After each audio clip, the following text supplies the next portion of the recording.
Alexa, play Hits 92.3 ATL. I don't really wanna waste it. Yeah. I don't really wanna wait. Shit crazy. I don't really wanna waste it. Look at this life we've been chasing. Yeah. The fact I'm alive is amazing. I pray to God that I don't waste it. Yeah. But I don't really wanna waste it.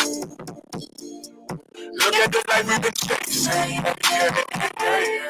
The fact I'm alive is amazing. I pray to God that I don't waste it. The life that I live so amazing. God had blessed me with such greatness.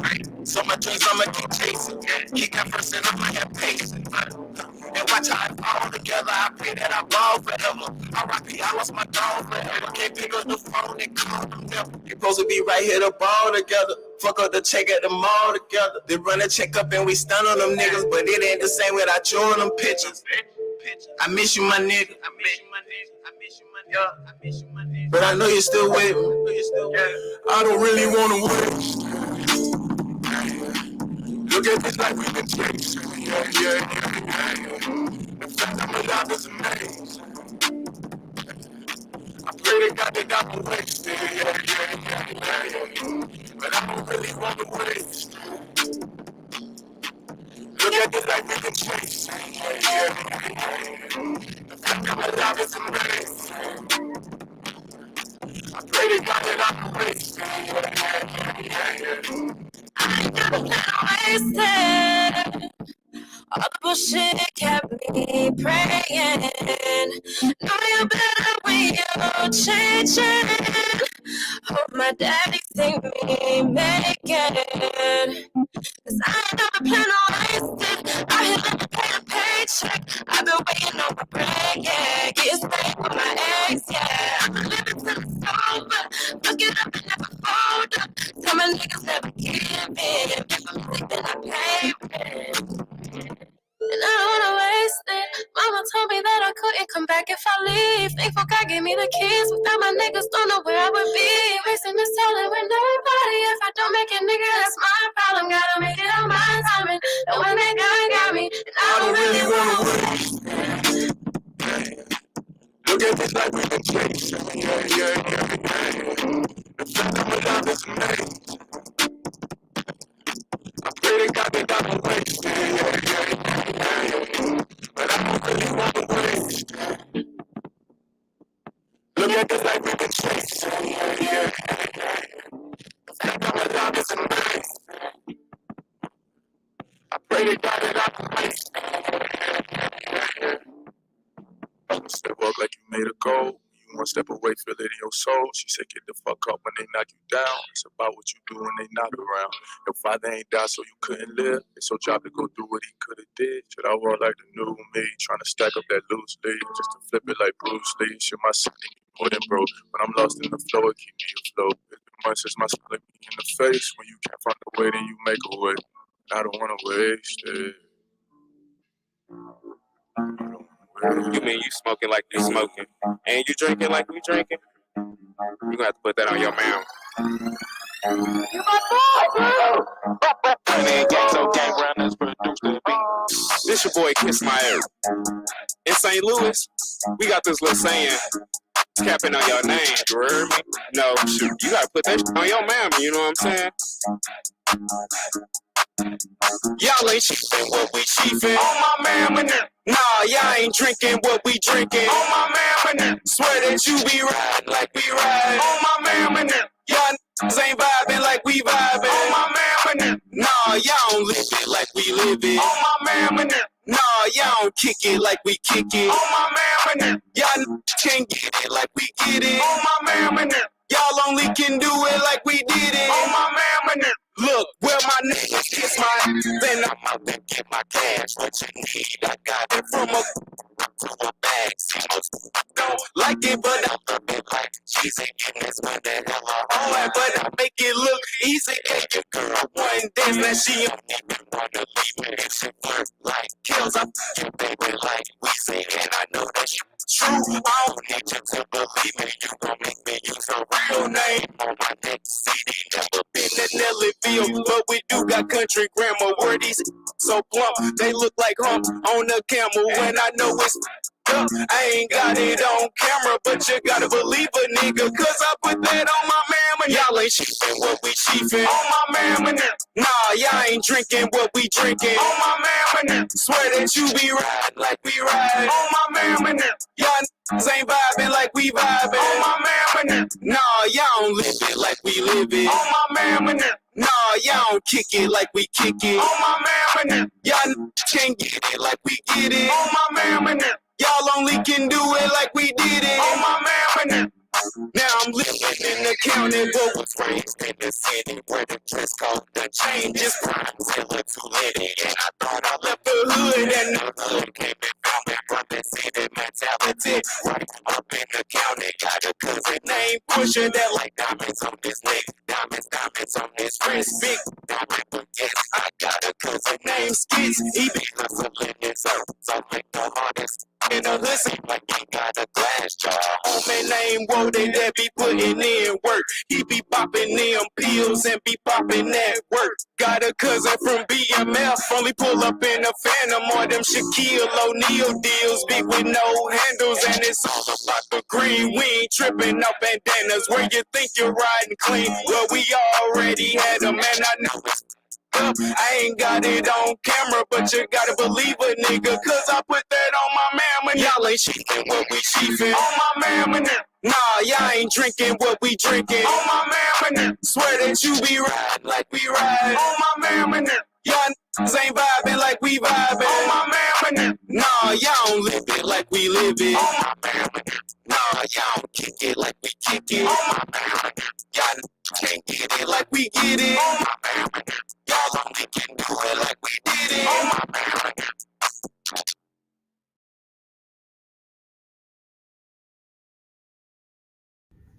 All Hustle No Fear is booking new interviews for 2022. If you're ready to come on All Hustle No Fear and to promote your business, your music, or your political campaign, all you have to do is visit hoodunicorn.com/be our guest. Come into the studio, give us a call, or book a virtual interview today. That's right. We have so many ways that we can see you and network with you. We make it easy for you. Come on in, wake up early, and let's wake up the rest of the hood on All Hustle No Fear right here on Hits 92.3, the real definition of internet radio. I just want to run my business and do relationship with my friends, and that's it. You are now tuned in to All Hustle and No Fear with your girl, the Hood Unicorn. Come on, let's go. Back against the wall, last name against the rope. Middle finger stretched, if you thinking it's a joke, tell my friend I'm about to blow, about to blow, about to blow, about to blow, about to blow, about to blow, about to blow. Good morning. How are you doing? What's up, my friends? It's time to start again. That's right. It's time for All Hustle, No Fear. I am your girl, Sunshine Reigns, a.k.a. Griselda Blanca, a.k.a. Uni the Motivator, a.k.a. the Party Starter. We're also going to add Gunshine in there. Yes. Oh, she on her Gunshine today. Shout out to Nayo. Shout out to Yoshki Man. For that nickname drop. Add a little Gunshine in that bad boy. We're not going to forget that I'm also Frizzle Stern. I'm going to teach you a little thing and to say it kind of nasty like. And, of course, I'm always the Hood Unicorn. Good morning, my friends. How are you doing? Good job waking up again. You know, there are people that never gonna wake up, not a nana again. That's true. It's folks that went to sleep last night and is waking up and they like, well, God, dog. Hell is hot. Well, I got here kind of fast. I must have had to took the mega bus. Cheap ride. got you a cheap ride to hell. I'm telling y'all, some of y'all done made fun of way too many babies. Says the lady with a shirt that says "fuck them dumbass kids." Well, in my opinion, sometimes that's what you got to do to them. You know what I'm saying? Like, the hell with them babies. I feel you. We got a great show today. We've got some people coming in. I always say hopefully, because you just never know. You just never know what happens, right? Mm-hmm. So we got some people coming into the show today. All they do is this. Hey. All they do is this. Like that one. I did. I like that one. Yeah, you like that one. It's Wednesday, so we talk about currency because cash make the coochie go. Yes, it does. So we will be talking about currencies today. Also, I've got a couple of celebrity business plays. I appreciate those. Yeah, we haven't done those in a while. And so, we definitely, I need to pull up my drop because we're talking about him today. We definitely need to talk about the celebrities and what they got going on. Honestly, for my morning manifesto, I feel like I really do just want to talk a little bit about what has broke. So what was really cool was the fact that we kind of knew about it before everybody else, like the news knew about it, or let's just say before the public was releasing the information. We had insider information. So when it dropped, I wasn't like surprised. I already knew. But former President Trump has decided that he wants to rerun again.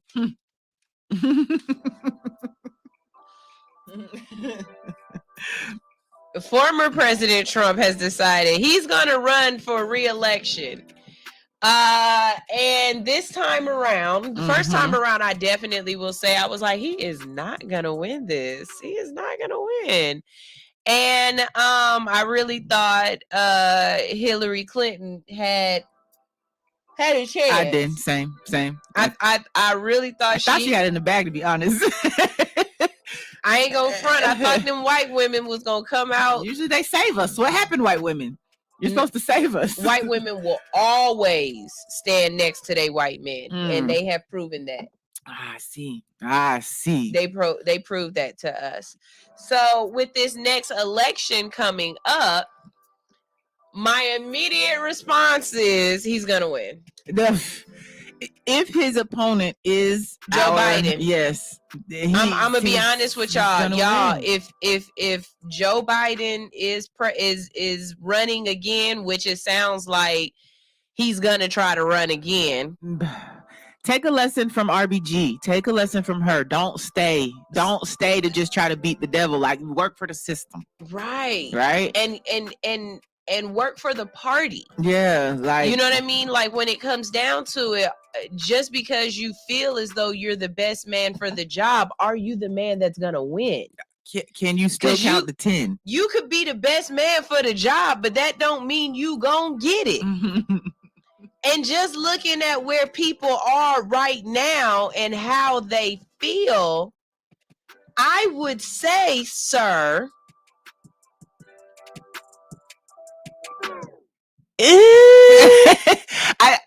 he needs to bow out. Obama needs to call Biden, be like, bro.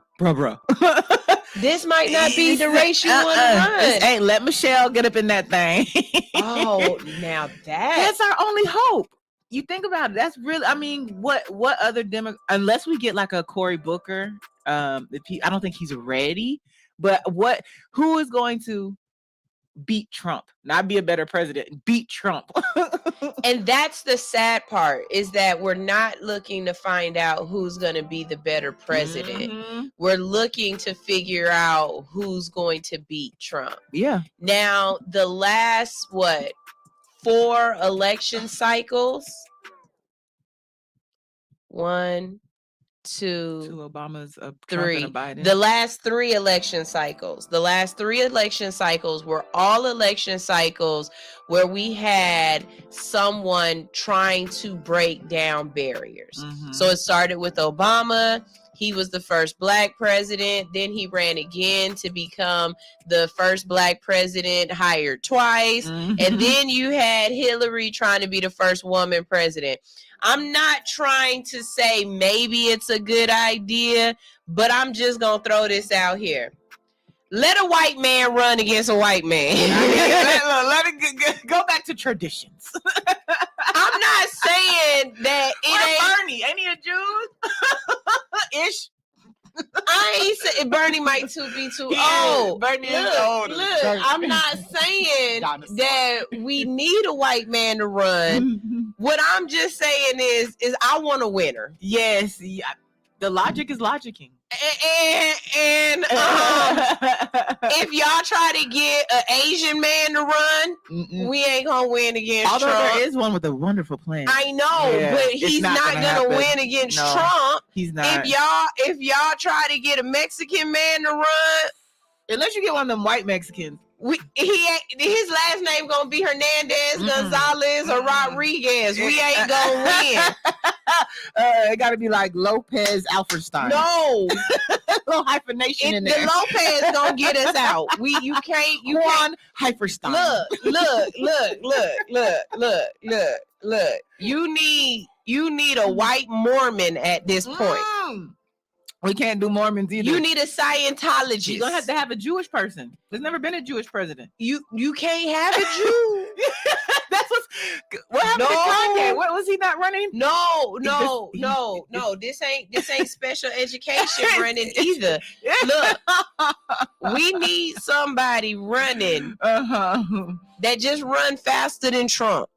Oh man. I need somebody, and look, I need you to really funnel it out. Like, you know how y'all pander for the black vote? I'ma need whoever run. Please don't pander the black vote. We gonna vote just because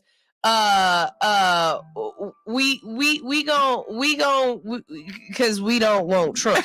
Look, what I need is a white man that's gonna stand in the bayou, eat some crawfish, hog maul.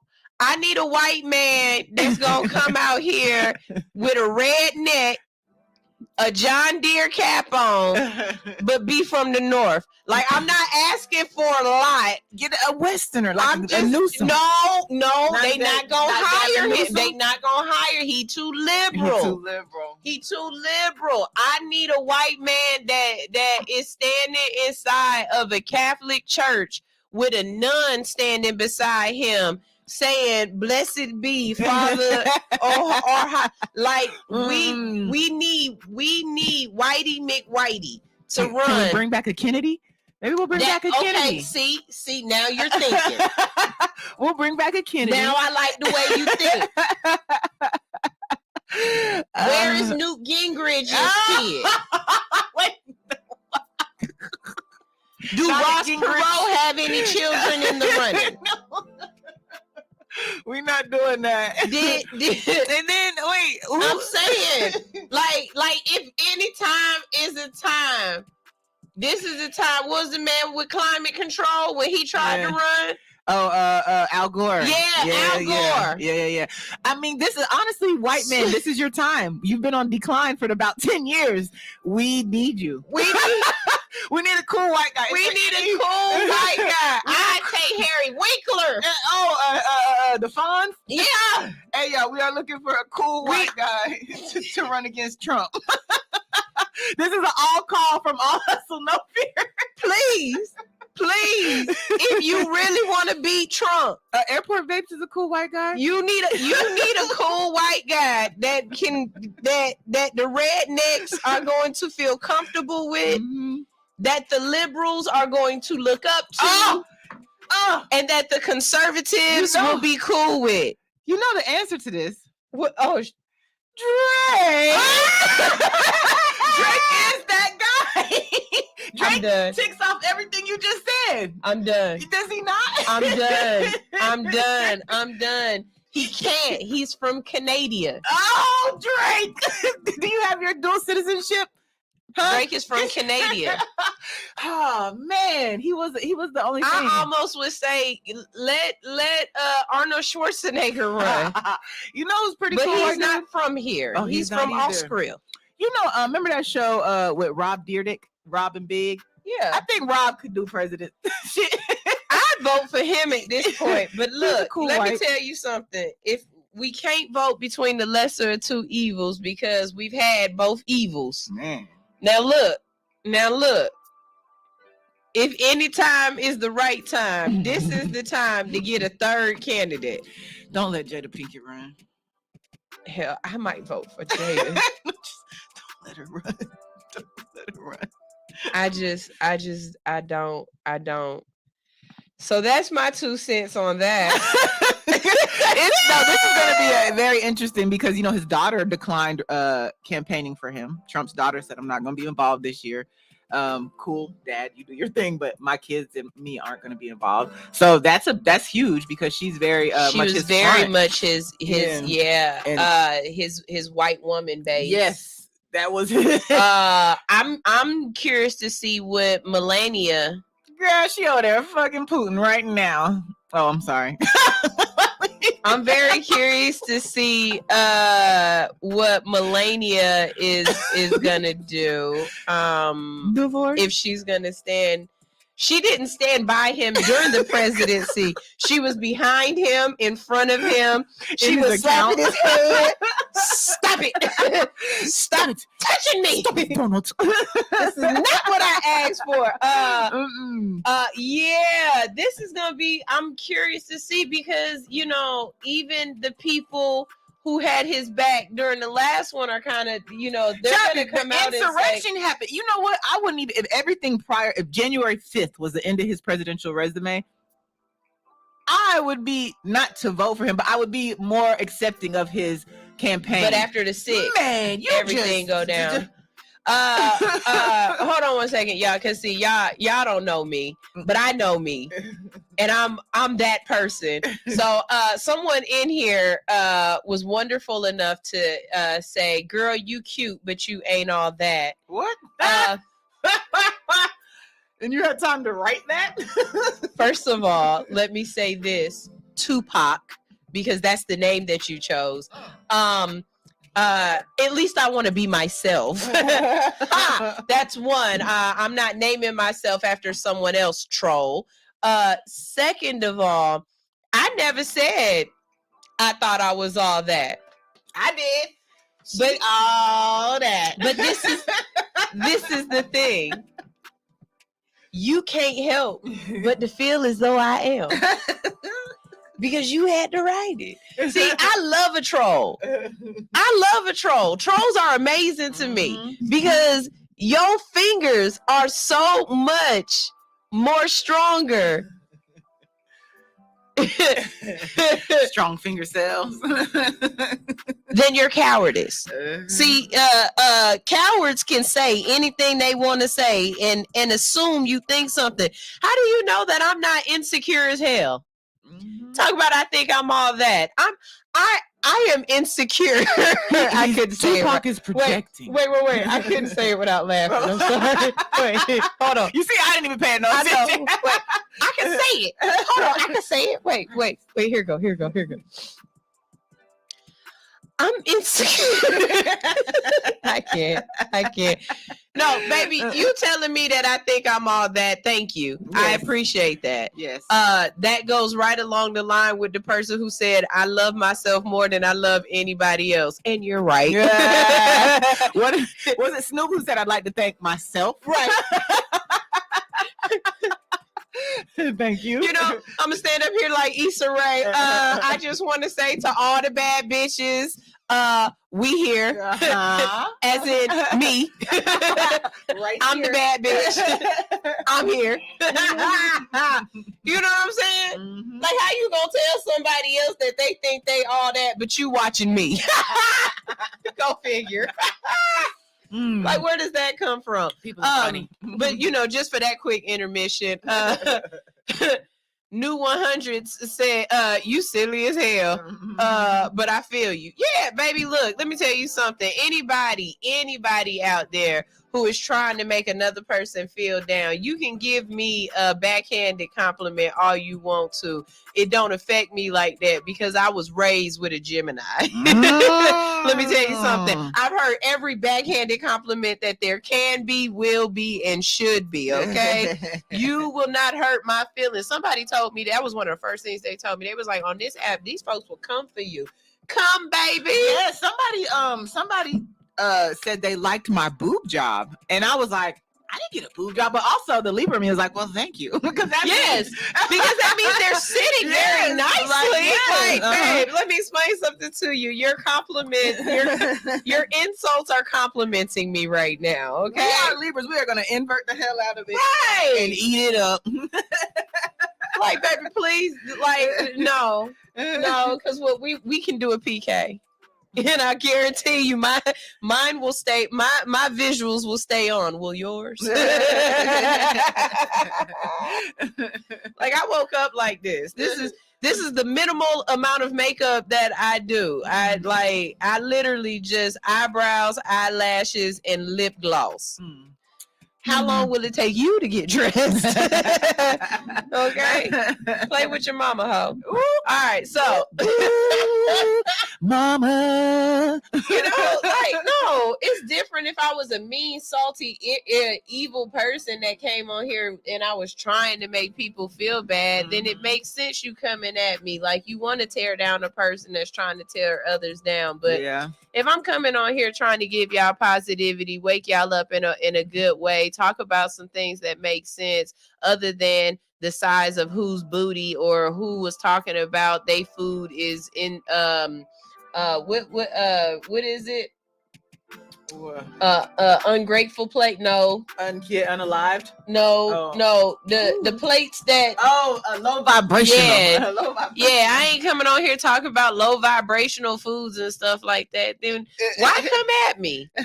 But just know I fight with these and this. Yeah, I'm about to say. My mouth works very well. I do respond back. Okay. So, good morning. It is now time for me to motivate you guys because I have a couple more minutes before we get into our first commercial break of the day. Over the last couple of days, you know, when I motivate you or when I am talking about motivation, a lot of times I'm not talking to you, I'm talking to myself. You just have the privilege of listening to the motivation that I'm giving out for the day, right? A lot of times when I am motivating, I am trying to remind myself that if I'm going through this, then there's somebody else that's going through this as well. I am not alone. The things that I'm going through, I am not privy to be able to say that this is just my testimony. This is just my test. This is just my fight. The way I know this is that there are other people out there that are going through things that when they tell their testimony, when they talk about what they're going through, I feel connected. I feel as though you've spoken to my heart. So I would be remiss if I didn't give you what I go through. Articulate it the way that only I can articulate it so that hopefully it reaches a heart in a way that maybe somebody else's words couldn't reach your heart. So, with that being said,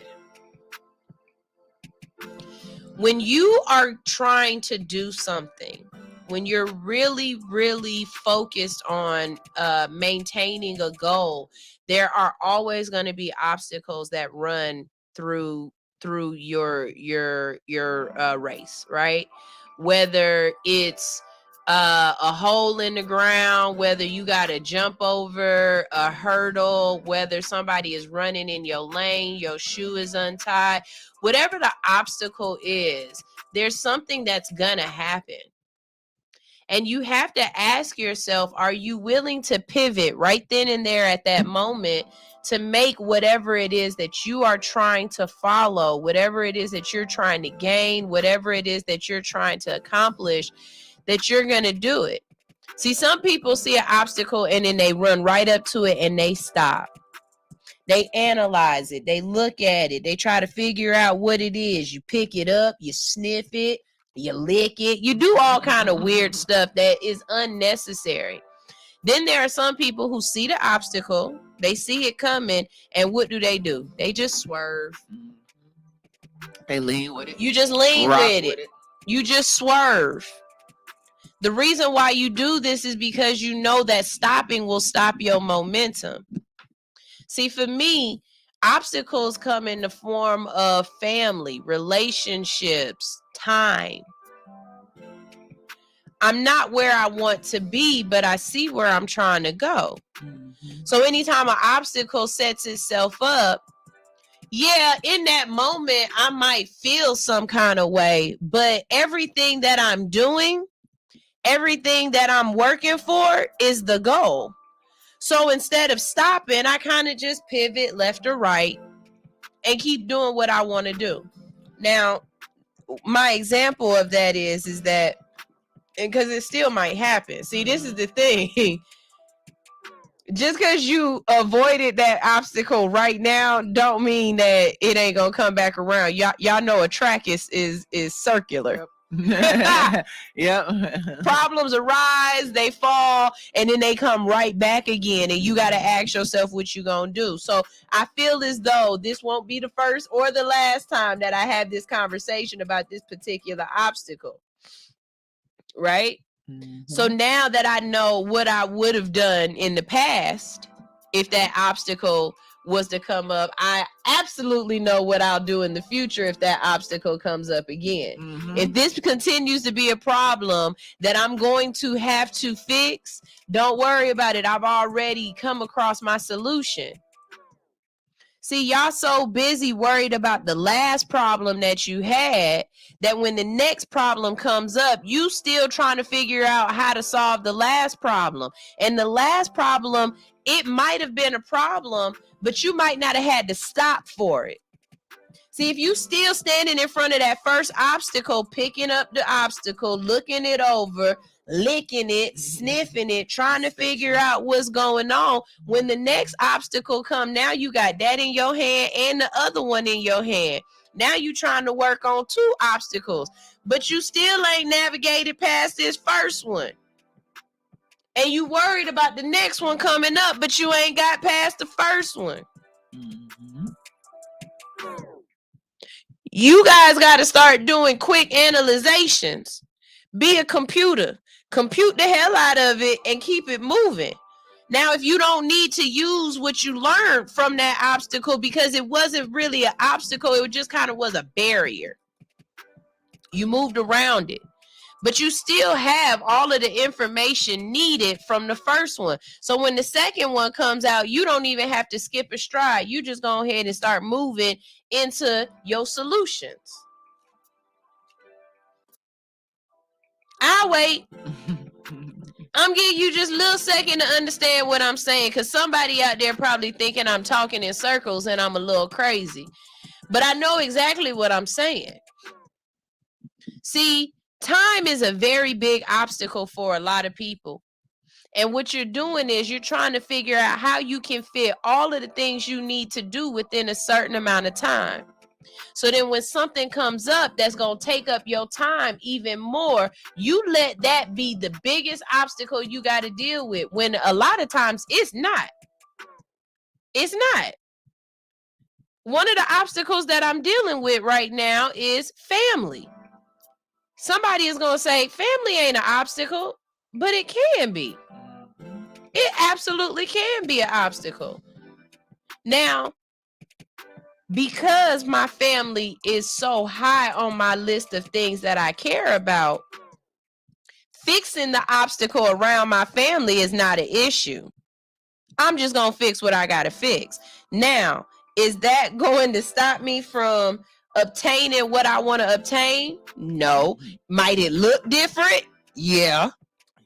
It might look a little different. But is it going to stop me? No.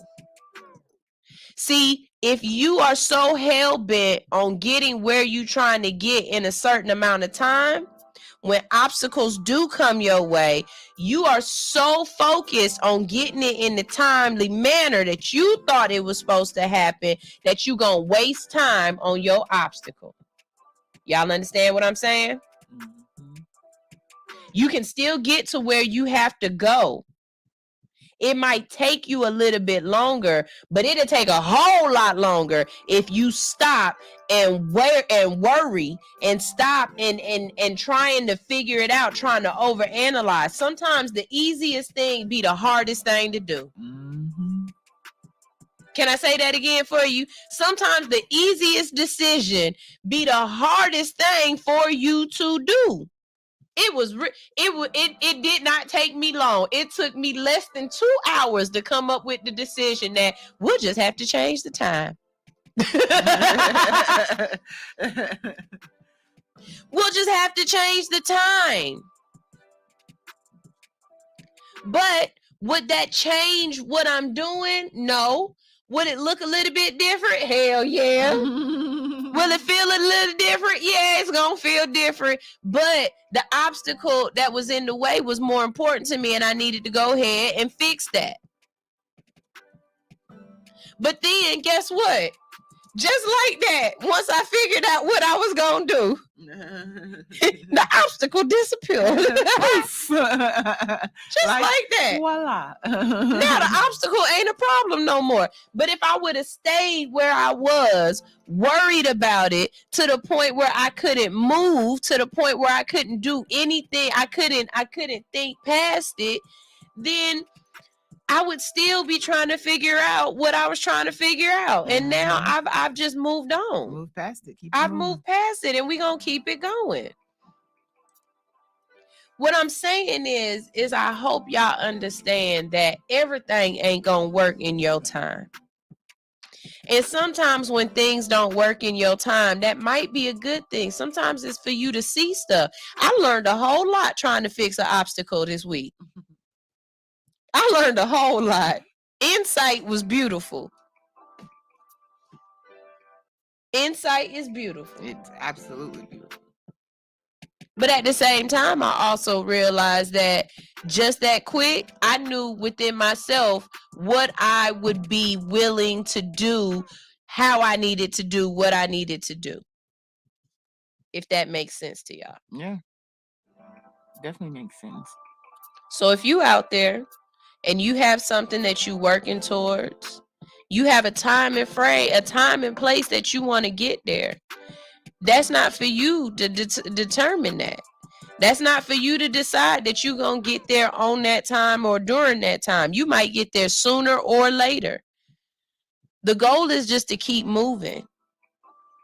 The goal is to keep going. The goal is to stay steadfast.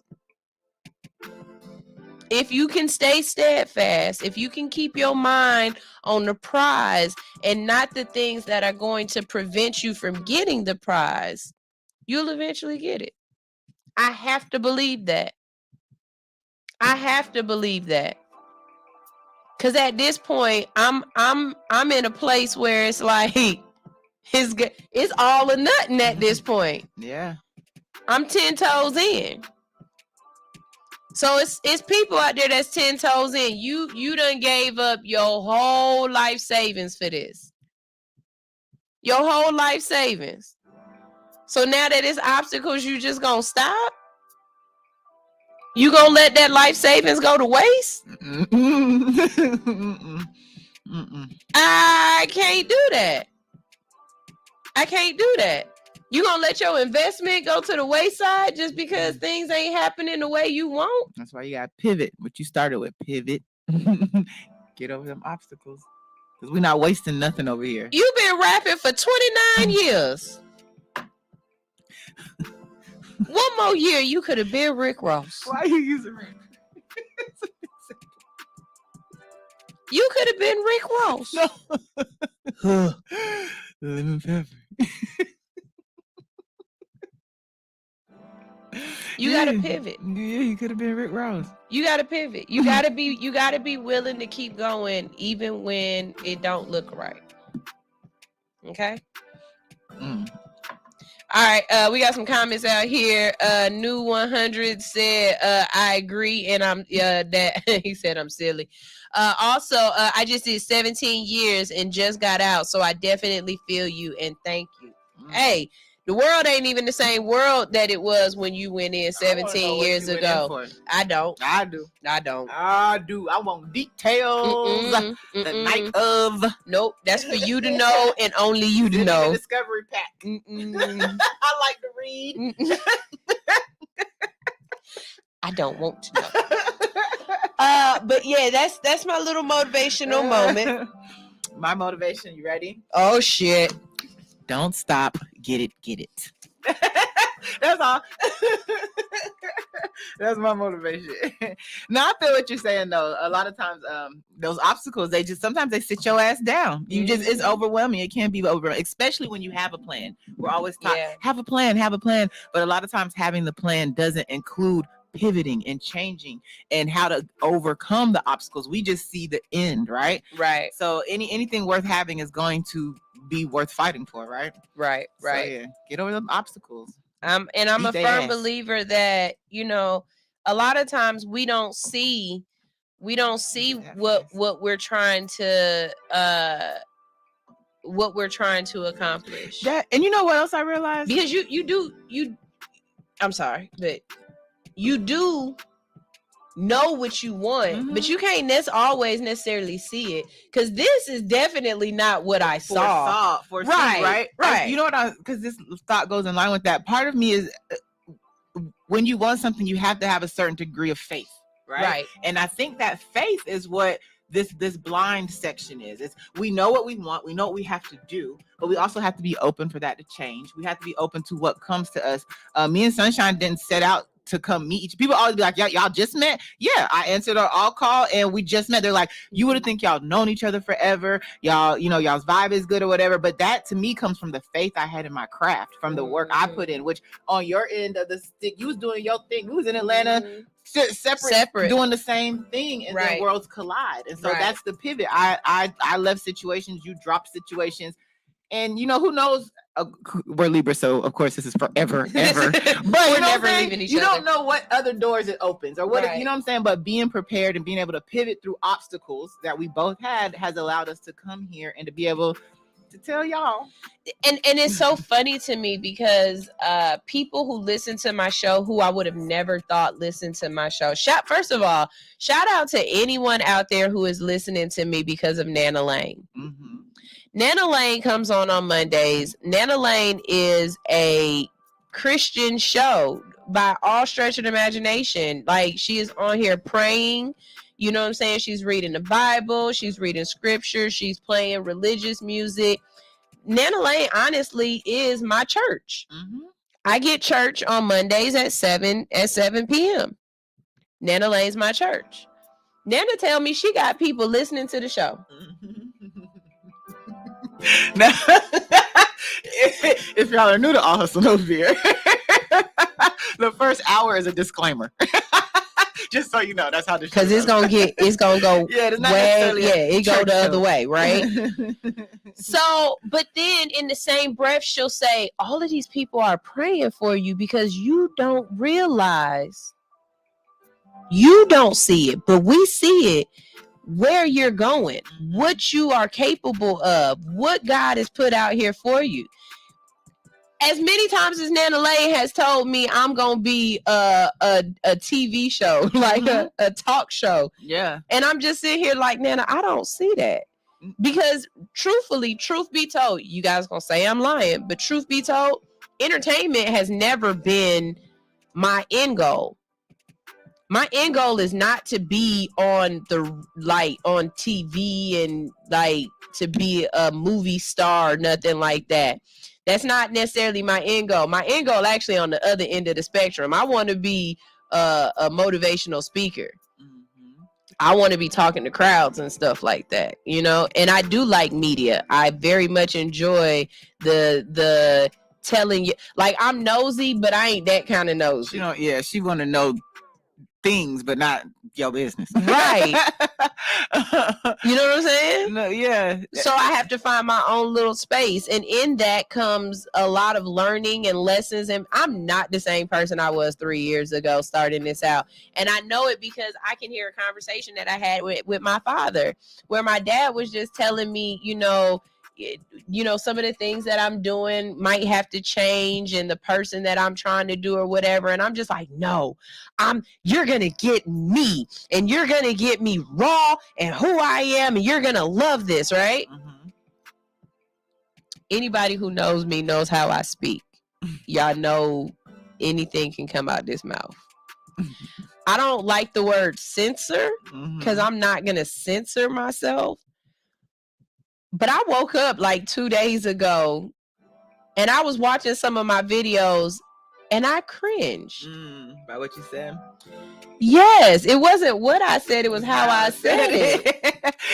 Yeah, you were real. Yeah, I understand. You know what I'm saying? Yeah. And I had to realize, I think that's because I'm moving in different circles. And because I'm moving in different circles, I know that it's going to be a little bit harder for me to represent what I want to represent, speaking the way I'm speaking. Absolutely. Or getting some of the people I want to get, saying the things the way I say them. Now, did I mean it? I absolutely meant what I said. That's why words are beautiful. That man has CTE. What I don't have to say is that MFer got MFing CTMFing T. Y'all see the difference? Y'all see the difference? The way I used to say it might have, or the way I've said it in the past might have been a little different. But I'm trying to move around different people. I might not be able to speak so eloquently anymore. Absolutely. I had to learn that lesson. I had to battle that. Not that it's a done battle, but I learned the way I cope with it is saying things and I use my words. So I can be cussing you the plum out and you won't have no idea but I had to cultivate that because I understood me. If I can express myself, it's a wrap. I don't want to say, I don't want to talk if I can't express myself, but it's definitely a way to do it. Absolutely a way to do it. And still do it. And I think what you're saying when you're moving in different circles, it is the level up. It is. You talk to, you're going to be in Shelbyville talking a certain way versus, the gala that you're going to. And I think that okay, so that conversation in that room with that person was my turning point. Yeah. Because I almost said no about 4 times talking to this 68-year-old white lady. Yeah. Yeah. You know what I'm saying? Yeah. And I said to myself, now wait a minute now. If we gonna go to the gala, you already gonna be the loudest broad in the room. I don't know if we can be loud and alley. And yeah. You know what I'm saying? We can be ratchet. But we can't be. You got to pick ratchet and alley. You gotta pick one. Yeah. I definitely there. I've learned to not hold back, but to unveil parts of my personality slowly. Right. Yeah. Y'all gonna get all of this right. Like I put the whole pie in your face. I gotta stop doing that. That is you. I'm the girl off in the shadow. You gonna get all the pie. Like I'm the one that's like, we friends. I'm naked. We're all women here. I feel you on that, though. You know, I'm definitely that girl. Oh, it's all girls in here, but wait a minute, sunshine. What are you got titties too? What? It's a problem? Okay. I definitely be changing clothes in here. But definitely understand what you're saying. So yeah, just for those people out there, and I don't want you to think that just because you're elevating, changing, growing, evolving, mutating, whatever words you want to use, that somehow you're not being true to yourself. You now is not the you that you used to be. You can definitely be true to this person and be changing from the person that you were. You know, I think a lot of times we allow somebody else to tell us that we're not keeping it real. And it's not that you're not keeping it real. What it is that you are really keeping it together. Yeah. I can't be 18-year-old me no more. I can't. I would like to be. She's not here anymore. But you know what I mean? This ain't even the world that 18-year-old me lived in. Not at all.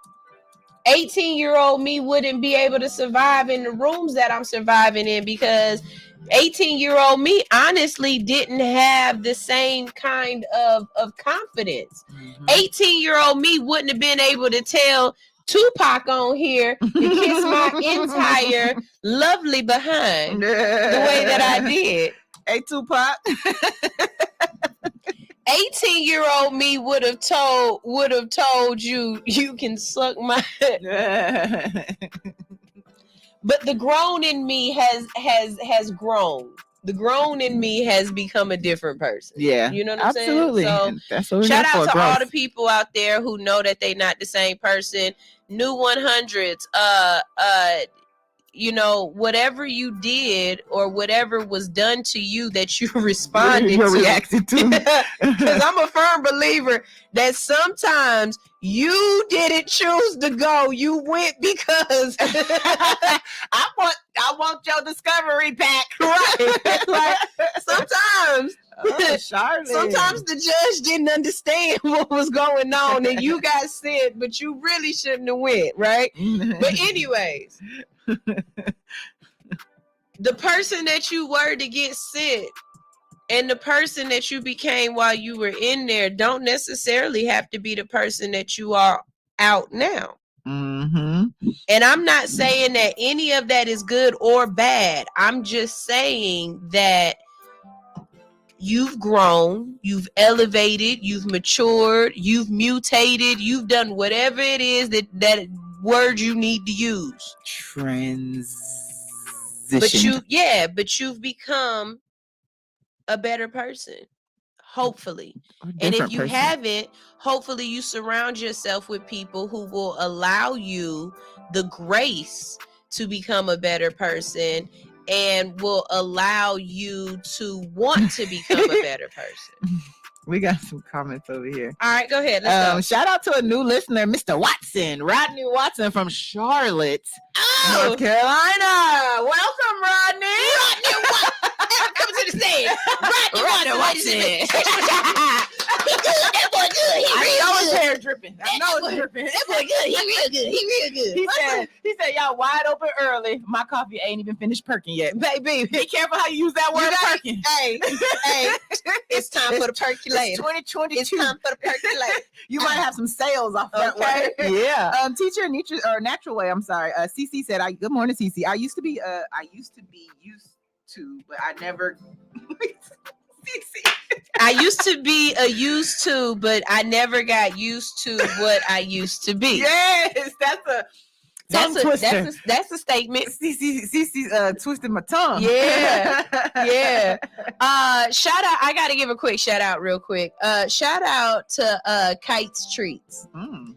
So this is I don't want to say they're new. They're new to me. It's a new to me brand. Mm-hmm. They were at Art and Spark. If you guys were watching this weekend, y'all saw me at Art and Spark. I did a little live while I was there. I also was live and showed y'all my little cooking skills. I'm gonna show y'all some more of that later. But anyways, shout out to Kites Treats. Baby, they gave me some stuff. You look like you seen the other side of something. I think I was on level 13 from Art and Spark for at least 2 days. Art and Spark was on Saturday by the time I got home because somebody didn't want to go out. Because somebody was at a child's birthday party and somebody wanted to pull up with edibles. That sounds like a party. But anyways, I got home around like right at 8:00. Mm-hmm. I was asleep by 8:03. Oh damn! Woke up in the middle of the night at like 2-3 o'clock in the morning. Ate some more. Oh shit! Why? Was up till 7, went back to sleep, woke up, ate some more. They gave me some cereal. It never got any milk in it. I ate them cereals raw. Yes. A cookie, some kind of candy thing that my teeth, I was pulling that thing off. but it tastes just like a pink Starburst. It was so good. Oh my God. I saw a pipe made a pink Starburst, and I want that. Still have a juice left at the house. Mhm. And I'm just gonna take my time, but I'm gonna drink that juice. Yeah, I know you are. Yeah. Shout out to them. Also, shout out to Green Giant Goodies. When I say I did not know the green stuff had green in it. What you mean? So Green Giant Goodies, they usually make tacos and stuff, right? Uh-huh. And he's got this sauce that he puts over the top of it that tastes amazing. I didn't know that the sauce was infused. Oh, all right. So it makes sense why after Art and Spark, sometimes I be way more high. Yeah.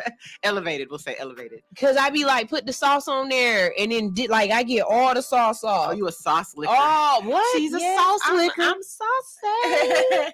A little bit, huh? So shout out to Green Giant Goodies with that. Yes, I appreciate that more than anything. If y'all do not know about Art and Spark, y'all need to go to spark.com. The next one is coming up on the 26th. It is going to be fun and elevated. Yeah, it's gonna be fun and elevated. Yeah, it's a dope event. And I had a lot of fun. I'm always cracking jokes. It's the one time where I actually feel like I'm a stand-up comedian. Oh, I could see that. Yeah. I feel like a stand-up comedian when I'm at Art and Spark. And everything's off the top of my head. I don't write no jokes. So yeah, you can just go around and and then your audience is high, which is the best audience ever. Because they don't giggle at.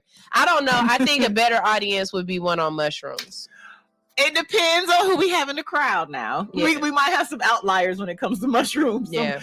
If you have any bad trippers in there, then no. But if you, because mushroomers laugh like a motherfucker. Yeah. So I'll take the stoner crowd. Rodney Watson says, Sir Timo brought me here, but I'm enjoying myself so far and I will return. Well, thank you so much. Rodney, what's your, how old are you, Rodney? Yeah, Timo should be here any minute. As a matter of fact, I might need to text him in a second just to make sure he's straight. But we are going to our first break of the day. That's right. During this break, we're going to play us some music. Yes. What you want to hear? Ooh, that's a broad question. You know, we ain't play Highness in a minute either. I looked at that too. Yeah, we're going to play some Highness. And of course, we're going to play some Stilo Brim. No, Stilo Brim Hefner. Stilo Hefner. I messed up the whole name too. Right. We're going to play some Stilo Hefner with some Castro and hit y'all with some Money in the Bag by Peach Moolah. This is All Hustle, No Fear on Hits 92.3, the real definition of internet radio. I want you to stay close by because we will be right back. When we get back, we are talking currency conversations. That's right. We talking all about monies. Who got monies, who don't got monies, who getting monies, money. All right. Until then, come back, my friend. Yes. Ew.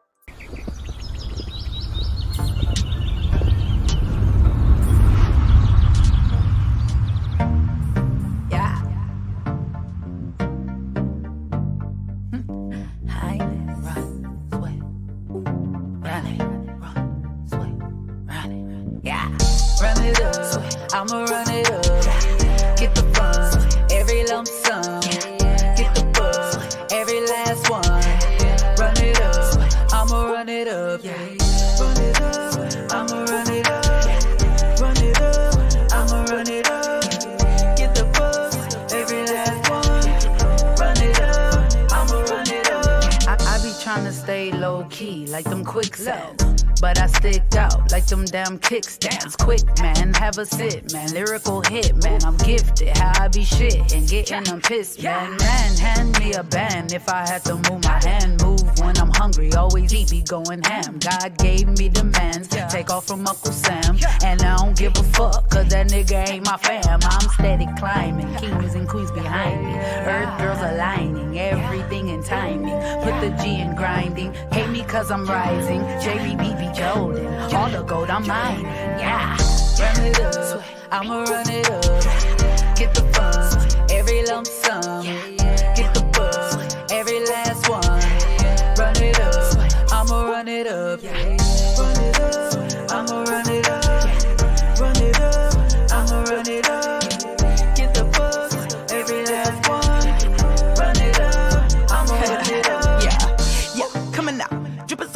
about to drown. Write that down. Hear this, be quiet, I'm smoking loud. Jumping all in the crowd, playing to win. Can I foul? Pressure to win, won't throw in the towel. Pressure made diamonds, I'm shining now.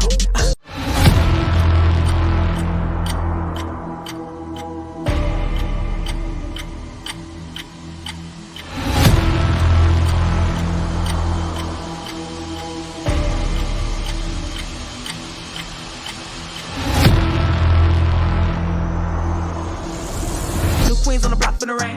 Make it rain cause I'm hot like a flame. Got a king, said I'm hard to maintain. I be hot in the sky like a crane. No salon. Niggas be snakes, better mow your line. Get a cake like a pound, I ain't talking dog. Drip from the thrift, fuck them all. Jamal on base. Run it up, win the race. I'm tired like a lace. Gotta eat, haters on my plate. Only real can see fake. Queen on the beat, king for real place. Heart too big, no time for hate. Money trees, give me shade. Run it up, I'ma run it up. Get the funds, every lump sum. Get the buzz, every last one. Run it up, I'ma run it up. Run it up, I'ma run it up. Run it up, I'ma run it up. Get the buzz, every last one. Run it up, I'ma run it up. Run it up, I'ma run it up. Run it up, I'ma run it up. Get the bucks, every last one. Run it up, I'ma run it up.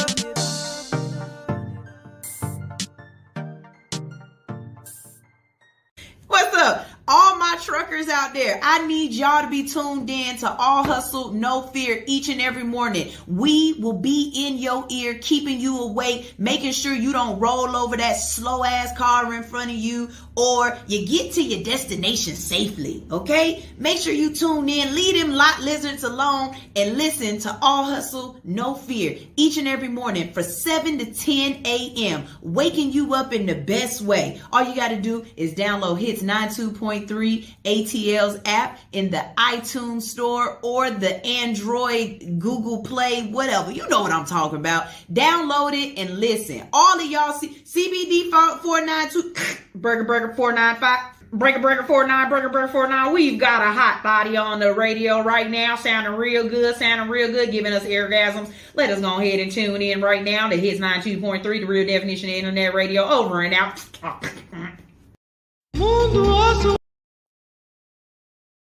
Mundo osso angola wala contente. Que sua que anda tu romane muito tempo. Que mundo osso angola wala contente. Okay, I got it. Mundo osso angola wala contente. Okay, I'm at these niggas' neck. Yeah, bitch, I done came up on the check. Feeling like an S up on my chest. It's the best of the best. Attitude on Kanye West. Give a fuck if a nigga feel pressed. I guess it just was time for it.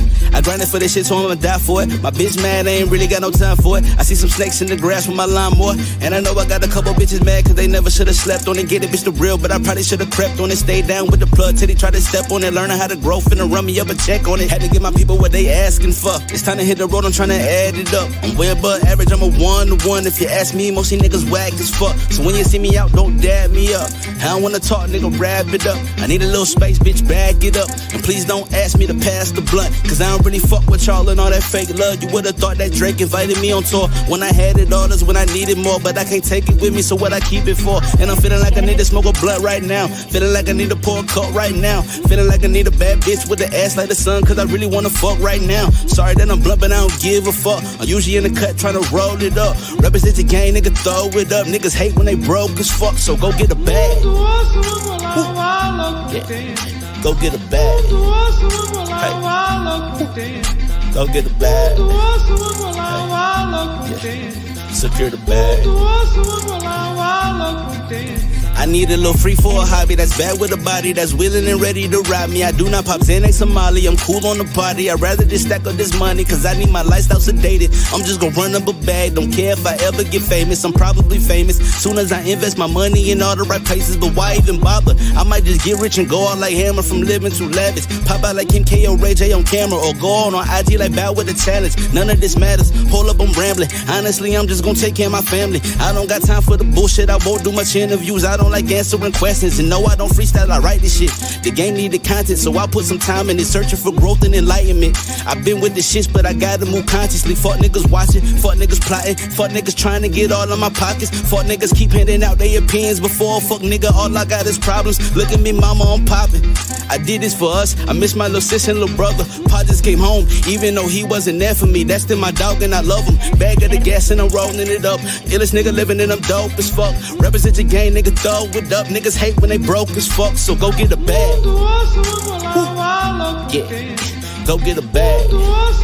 Hey, yeah, go get a bag. Yeah, secure the bag. Hey. Still don't happen, nigga. MLB-FOE.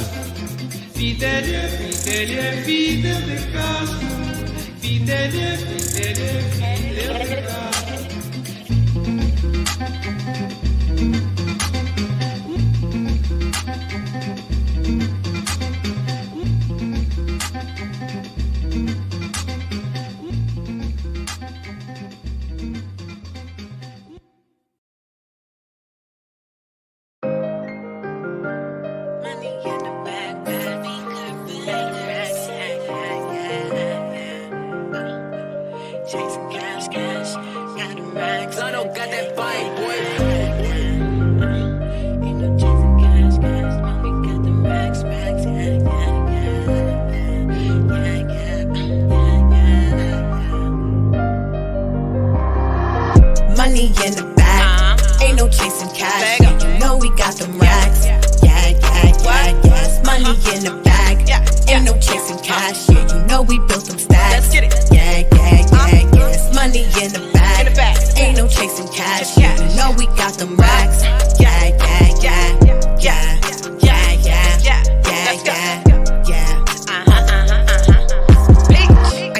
Count it up, ain't no doubt. I'm about to put them bucks in a drought. That money still running up. Time to count it, that's where I ain't got enough. No accountant, I can't seem to trust them, bruh. Shit come up missing, no telling what they gon' do to ya. My niggas come through and buzz, so don't screw with us. Yeah, we move too clutch, never touch a bottle, but I roll my blunt. Ain't a model, but I'm fit as fuck. We lit, I'm dodo, but they in the cut. Like a rock soft in the bubble up. You ain't touching none. Talk that shit, you ain't with the blood. You don't really bang, you don't touch no guns. Say you with the gang, what you frontin' for? You a corner ball. Make you run to the store, you ain't moving work, you ain't fucking hoes. Why you hating, nigga? Pay you for shit, I'm caking, nigga. I can't blame you, boy. Money to the roof. Can see the floor, I'm the living proof. Listen to my call, had to level up. What I do it for, so my family ain't gotta work no more. Got that money in the bag, ain't no chasing cash. You know we got them racks. Yes. Money in the bag, ain't no chasing cash. Yeah, you know we built them stacks. Yes. Money in the bag, ain't no chasing cash. Yeah, you know we got them racks.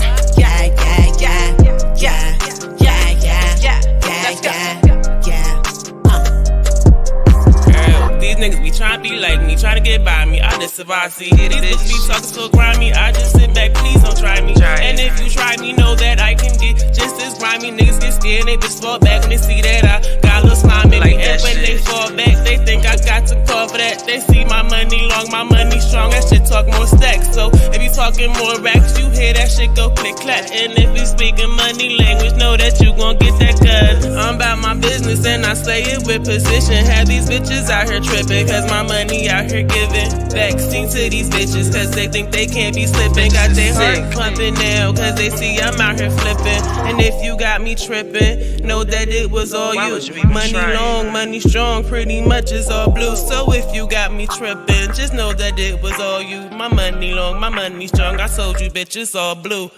Money in the bag, ain't no chasing cash. You know we got them racks. Yes.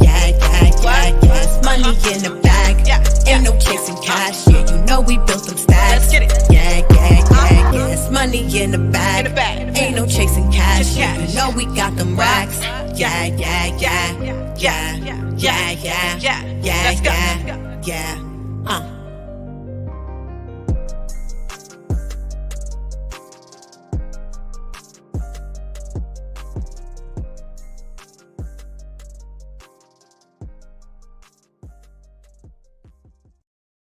That's right. And in the building with me.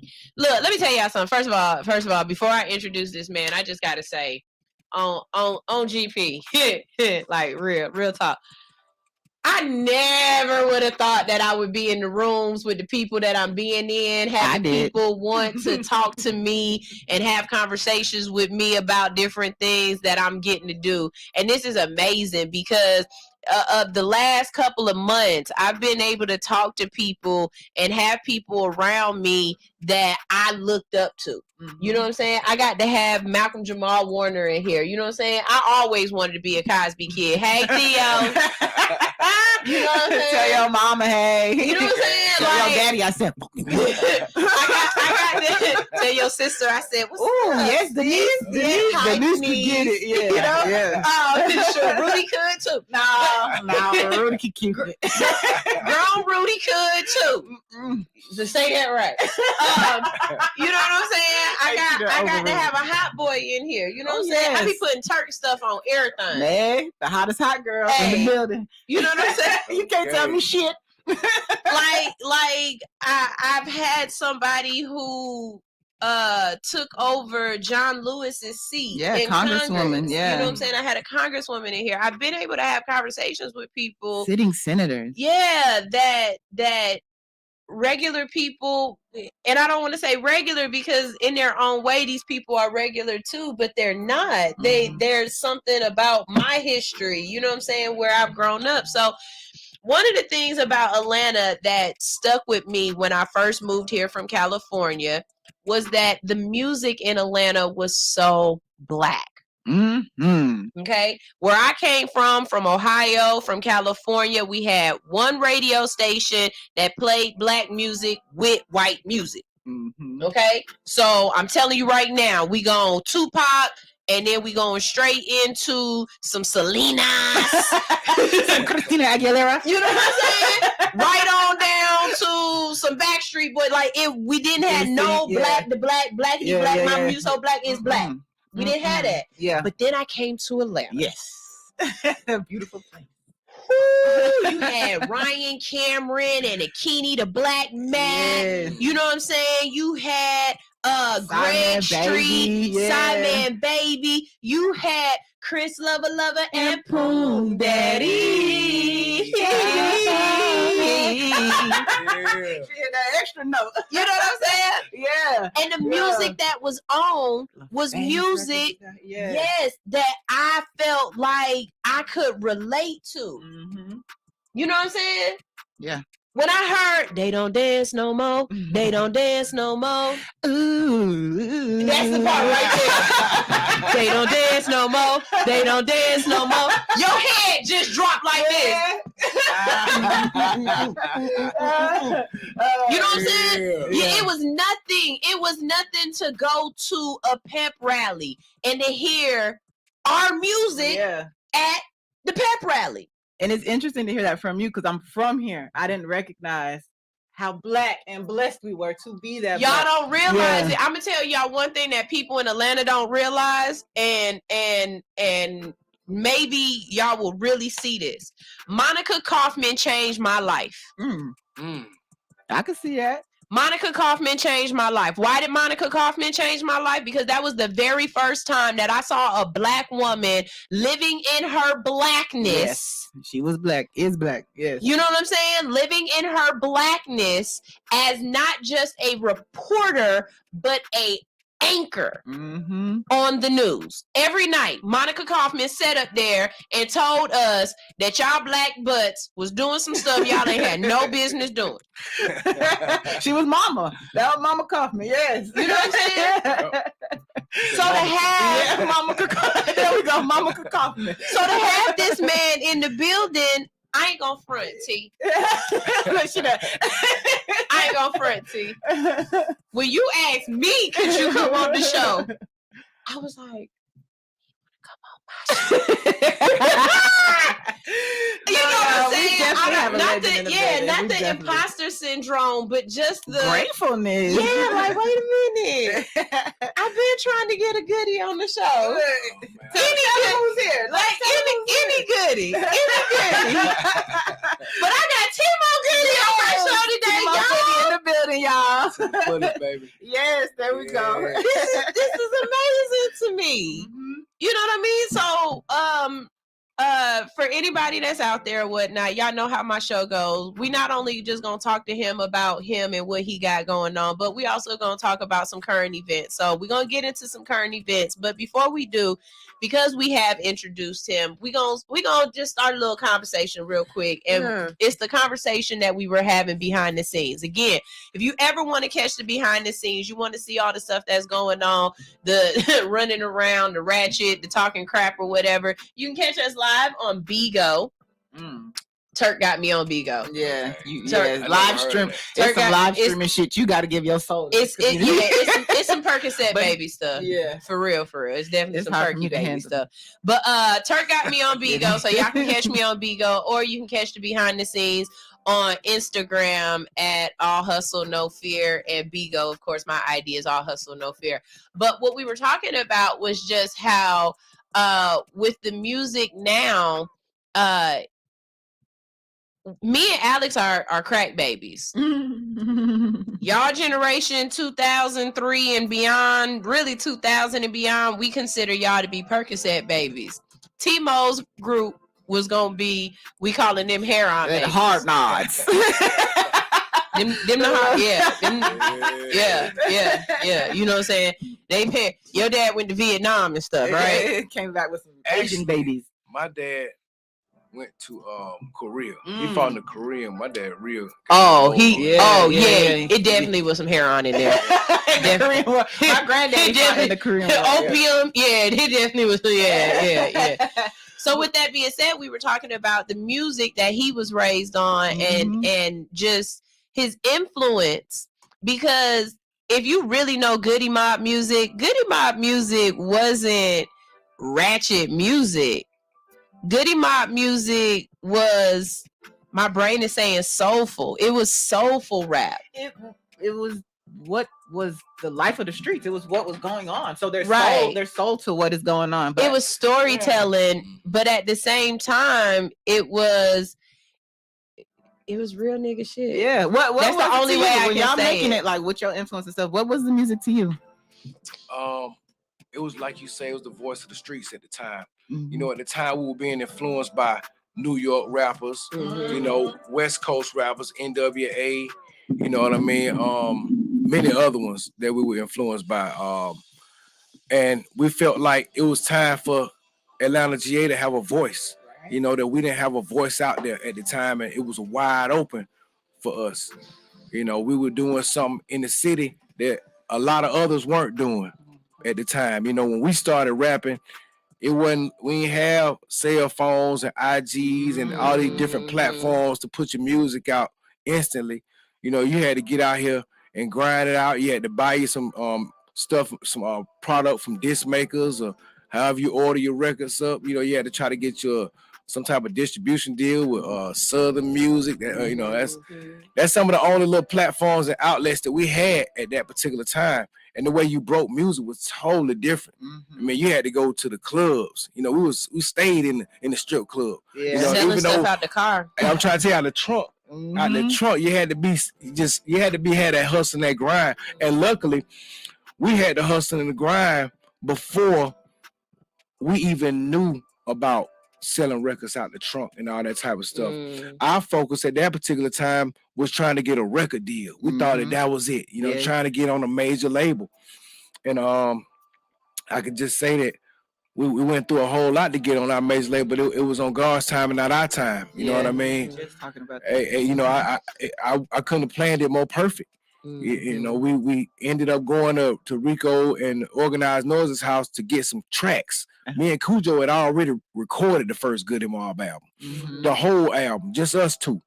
Yes, that's how that part. So we had already really recorded most of the album. We were only going to Organized Noise to get a couple tracks, and man, fell in love with the vibe. Yeah, the energy was amazing.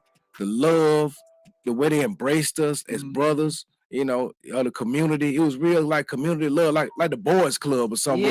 Yeah. But what really took it to another level is that all these jokers got $2,500 drum machines up in here, man. You know what I'm saying?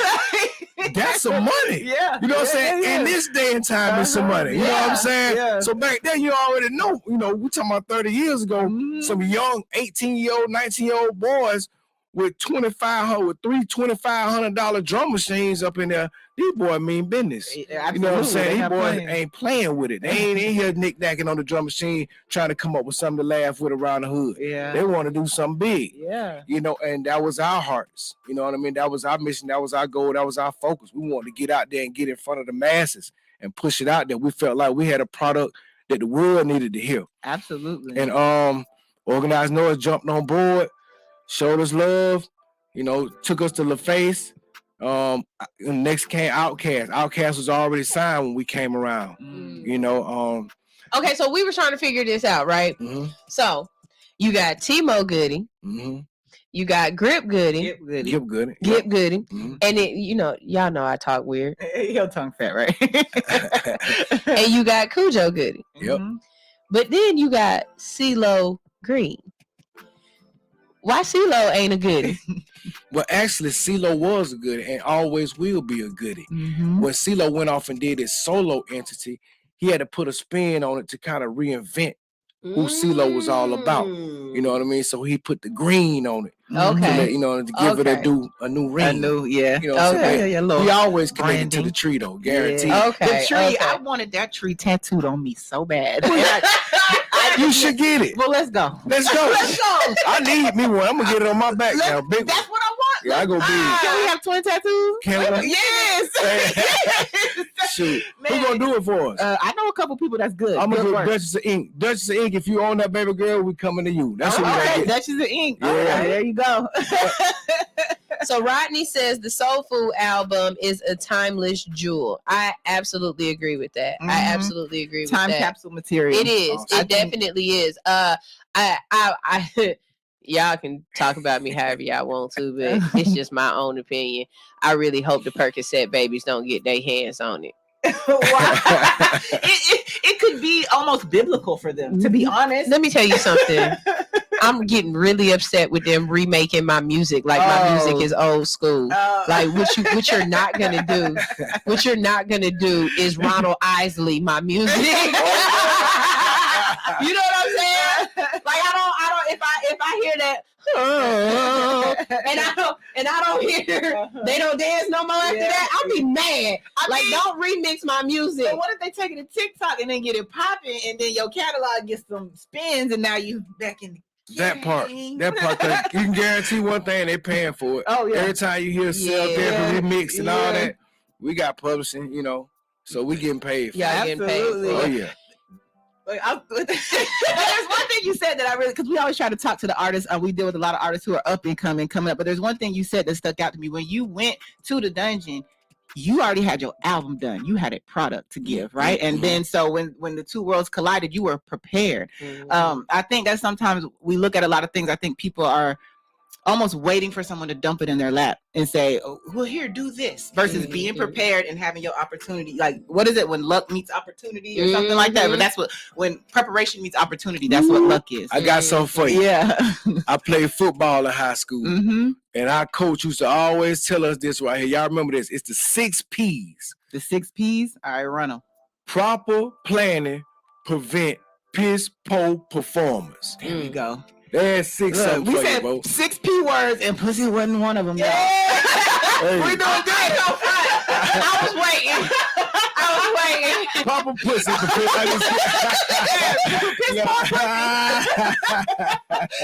Prevents poor penis. And that's true. But no, I think that's such a good lesson, because a lot of times we think if you're not necessarily in the business world or the structured world, we don't necessarily take that mindset into the creative world. We just think what we do is going to get us there. But no, you do have to have a structure and stuff. And so when I'm here listening to what you say, I really fuck with that, because y'all came prepared. Another thing to me that was beautiful was that y'all always stuck around each other. Like we never heard any behind, like, I'm about to ask some behind the scenes questions. Yeah, but we never heard any bad breakup, bad blood, you know what I'm saying, anything about y'all. At least I didn't. Y'all, maybe y'all heard some stuff Well, I ain't heard. from here. Yeah, you know what I'm saying? Y'all always seem to really just be cool with each other and be able to maintain. That's true. That ain't always easy with groups. It's right? not. It ain't always easy. We're gonna keep the dirt under the table. You know what I'm saying? So one thing about the good about, we love each other. Anytime you got family together, something. It's gonna always be something. It's always gonna be Yeah. something. But what I'm saying is, it never spilled out and it never became an issue beyond the music. It was all the music is always the music. Is the music is the music, Yeah. and it never. And that is true. You know, we got. You know, at one time people got it confused when CeeLo left, and people took our album as a diss to him when we did the One Monkey Don't Stop No Show. Yeah. But really for us, that was just us beating adversity, us beating all the haters. You know what I'm saying? People thinking we couldn't do it without him being on the record, and we just wanted to show him and show ourselves in the world that we artists too, and we all came in this as individual artists to make the group. Yeah, you know, we didn't come in under him.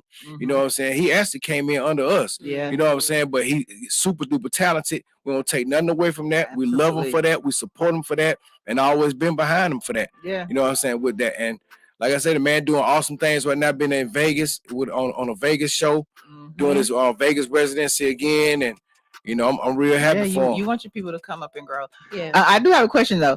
Whose idea was it to put the no littering the no littering on the first album, on the album, that no littering intro where, you know, pick the shit up off the street, all the shit you were saying about. Yeah, that's Gip. Gip, okay. That Big Gip got tired of seeing all the folks. Because you know, in the hood, I ain't gonna lie, man, people just don't really care. Oh man. Yeah, I thought it was so man, keep it moving. It's so irritating. Yeah, it is so, because it's like the first thing you want to say is it's always dirty around here, but you threw it out. Exactly. Like I literally have seen somebody throw their whole Wendy's bag out the window, and it's just like, and then you mad because the hood dirty. Like, come on now. Just imagine if we took some certain people in the community and put together a program and made sure everybody picked up and cleaned up everything to the best of its ability. We would add so much value, you know, monetary value to our property. We all could go back, folks don't realize they can go back in, refi, and pull that cash out just for cleaning up. Besides monetary value, you're building a social construct within your community. And now you're learning how to lean on people, you know, resources, all of that stuff. And that way you living there don't look so bad today. Exactly. And you love your neighbor now. You hate them. It's all right. Right. That's the dream world I live in. That's where my mind and that's our purpose for doing the type of music that we do. To try to enlighten a mind out there. Now I heard you say that y'all made grown man music. We did. Even when y'all wasn't necessarily grown men yet. How did that happen? We did. I'm gonna tell you, it happened through the Most High, and I have to always give it up to him, because we were young kids. We were young, you know, we were dumb, you know what I'm saying, and not in a bad way, not dissing nobody, but we made dumb decisions. All of us did, you know, and you know, it was amazing that I guess God knew our purpose was bigger than what we even knew it was at that particular time. So every time I got on the mic, it was like he took over our spirit, and it was like I might want to say, fuck that shit, that motherfucker, but it'll come out. God help me listen. I'm like, wait a minute.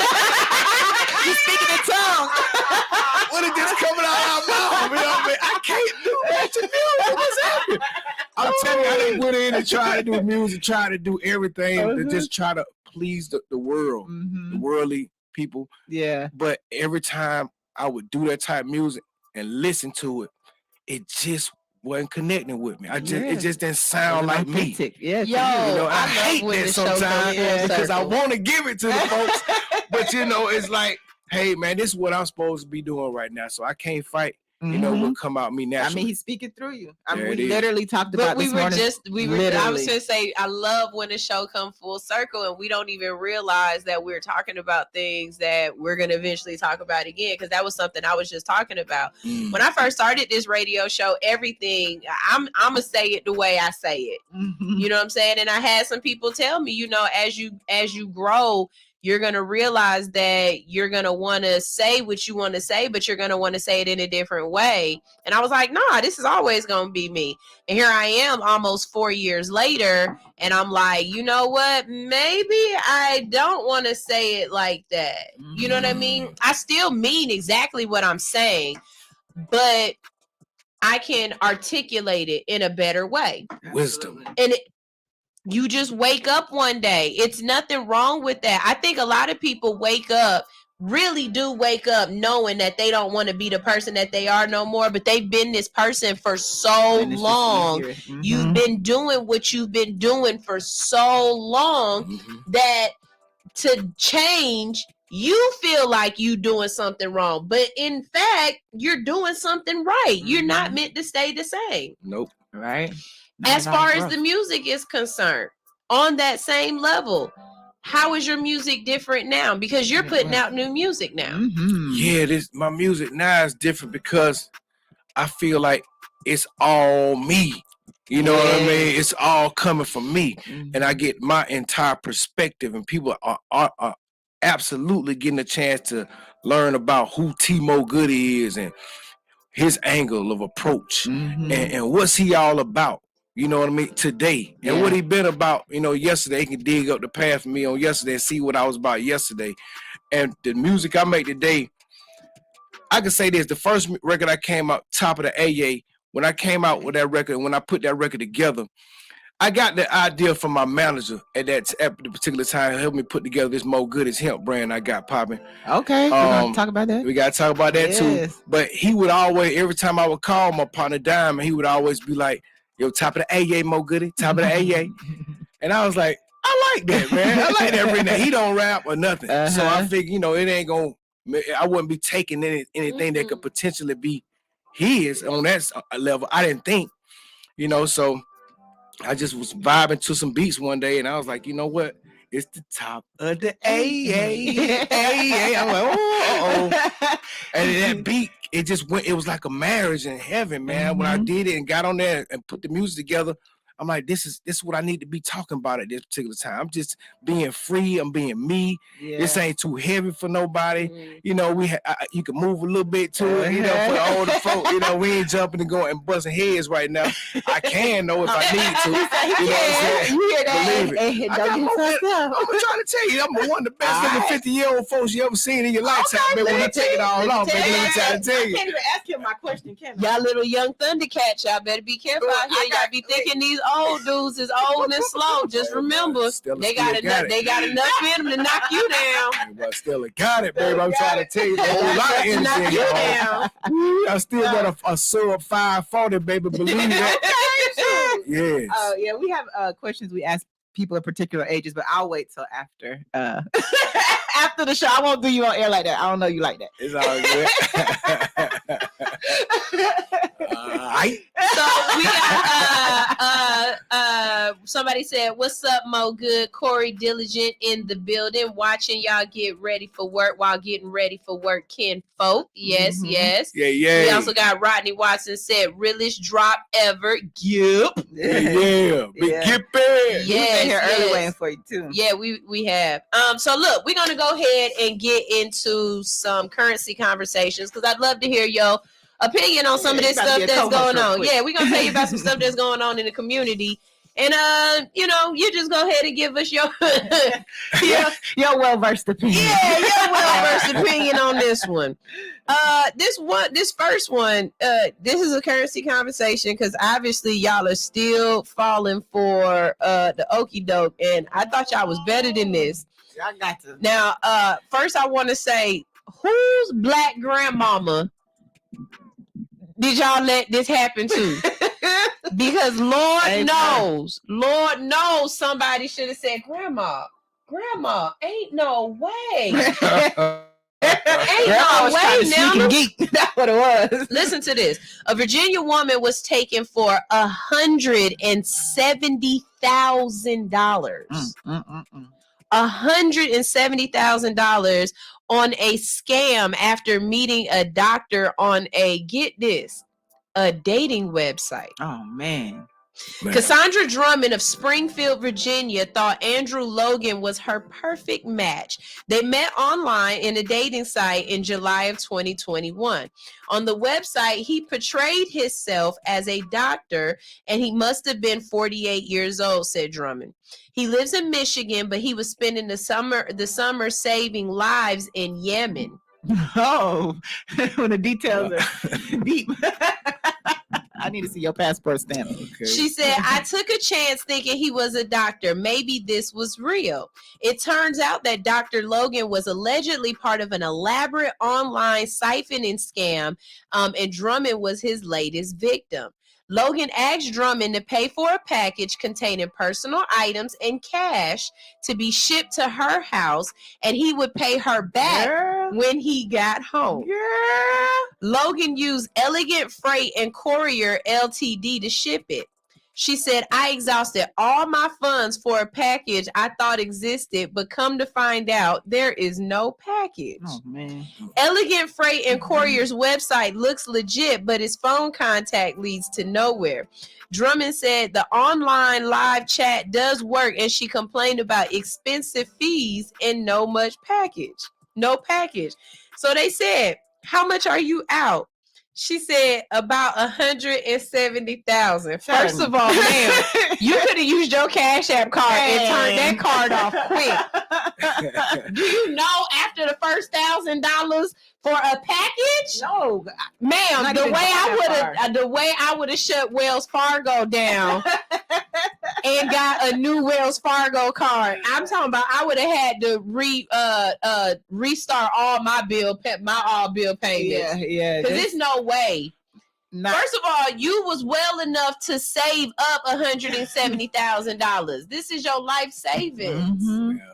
Why would you do this? Have you ever got caught up in a scam like that? Oh yeah, I did one time. Really? Yeah, something similar. When I first bought my first house, I started getting all this this mail coming in, and somebody sent me something about a cruise. It was like about a cruise, and I ended up buying this cruise and paying out like a couple $1,000s for this cruise. I ain't never even go. Oh damn! Oh, I just said you don't even know what $1,000. It just went to somewhere. It just went So somewhere. do you feel as though being an artist, more people have tried to scam you out of things, and you've just been real diligent? Again in my life. And that really wasn't no scam thing. I just didn't never take the trip. So that was my fault. Yeah, so I didn't get scammed, but I can say this: like looking at being around my parents and seeing them getting older right now, I do see where, as you get older, your mind starts to slip just a little bit. Yeah. You know what I'm saying? Yeah. The older you get. And everybody's mind not the same.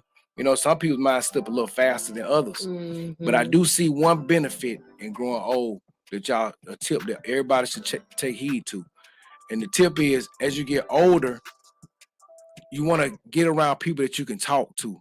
You want to talk as much as you can.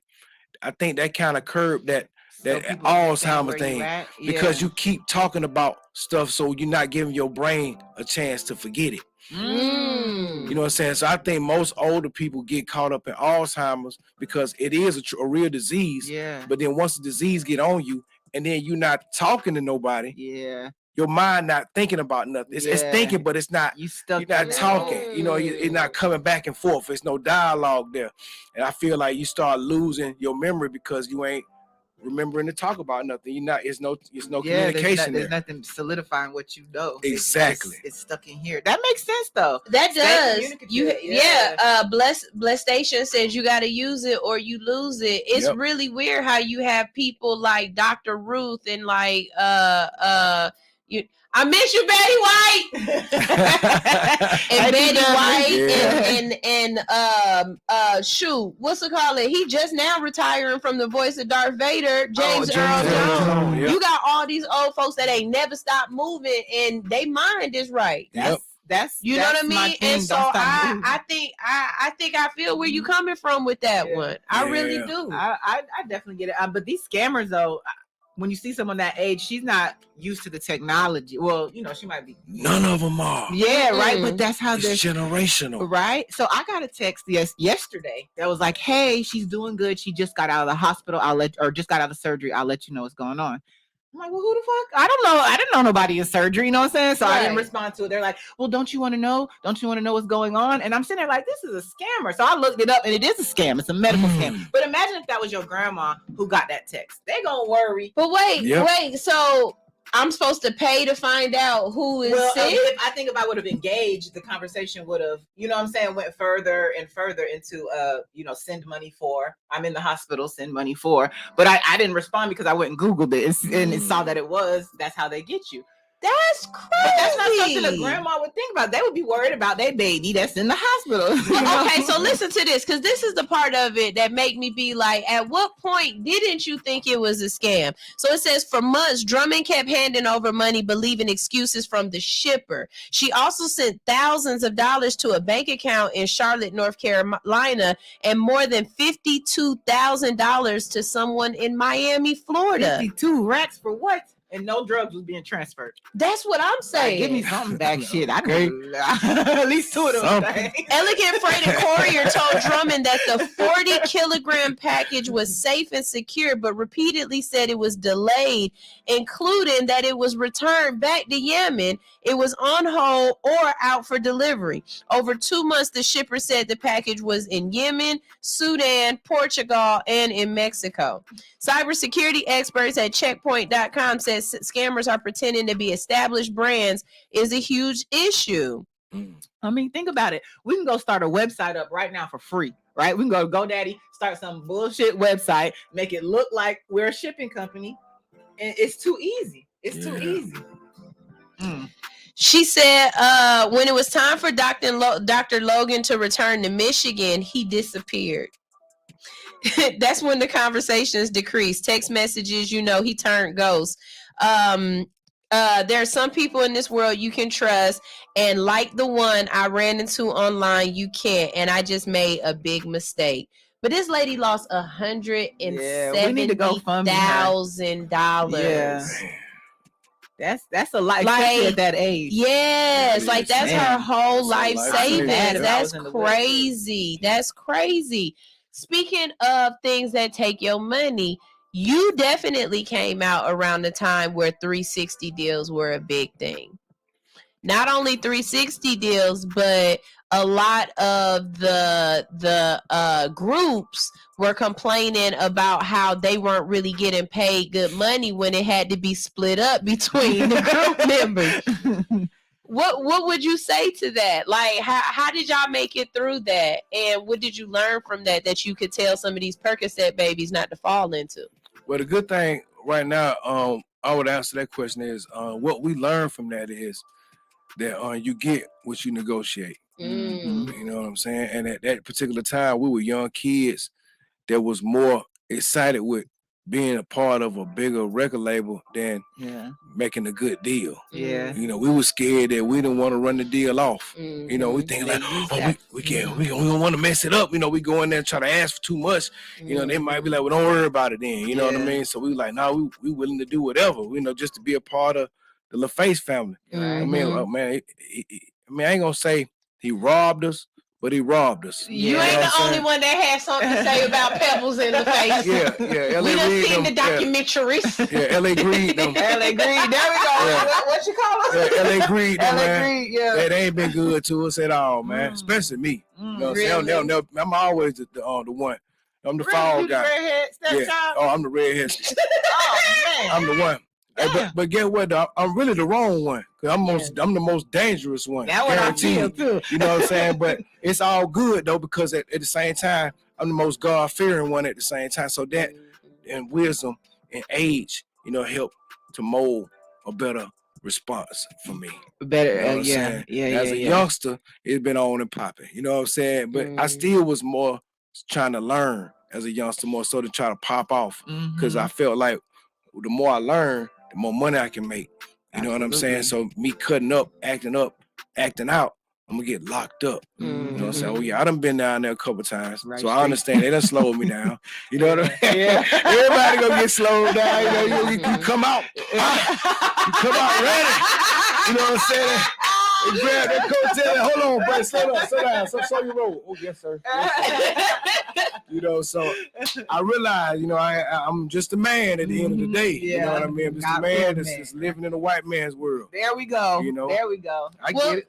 Okay, so speaking of a man living in a white man's world, what you think about Kanye and everything he's going through, and him as a business, not as an artist, because we're not watching Kanye the artist right now. We're watching Kanye the businessman.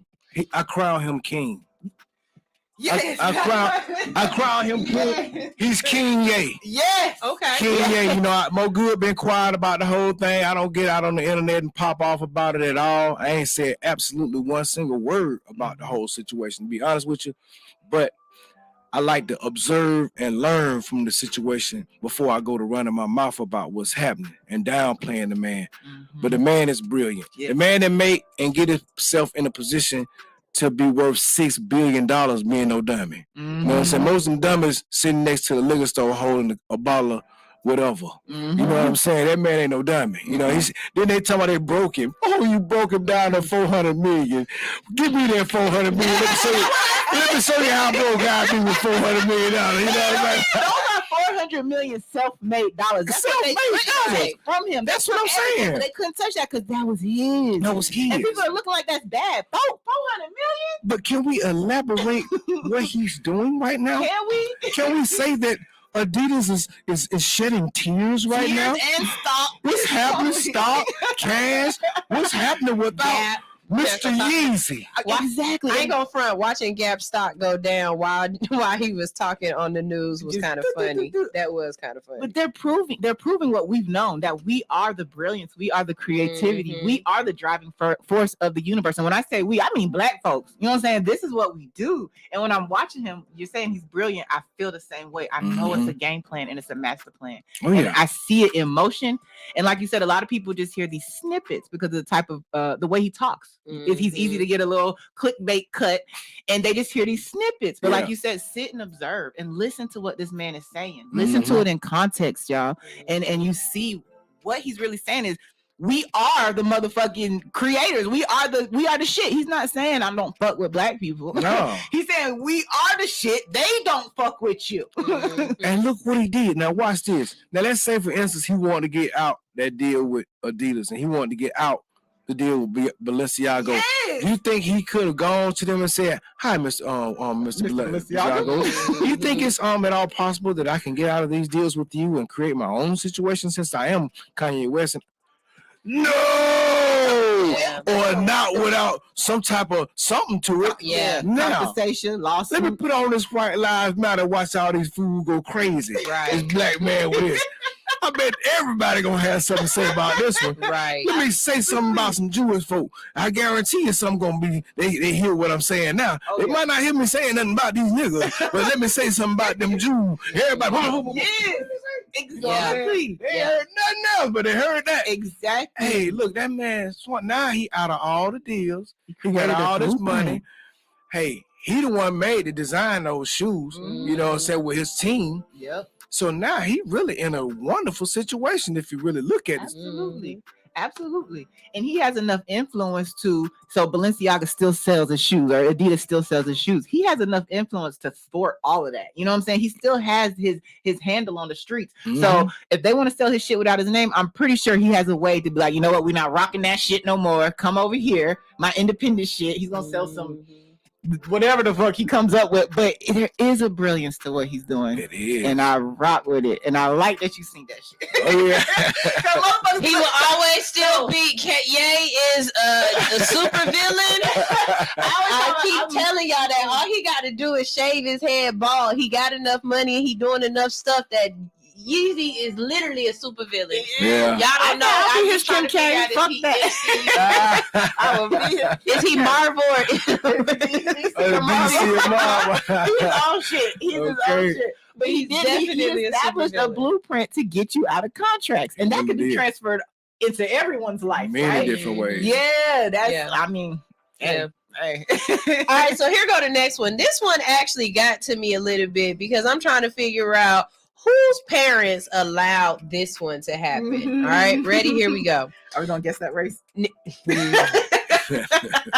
The Labor Department has filed a federal lawsuit charging a leading U.S. food sanitation company, with using dozens of children in hazardous jobs on overnight shifts at various processing plants.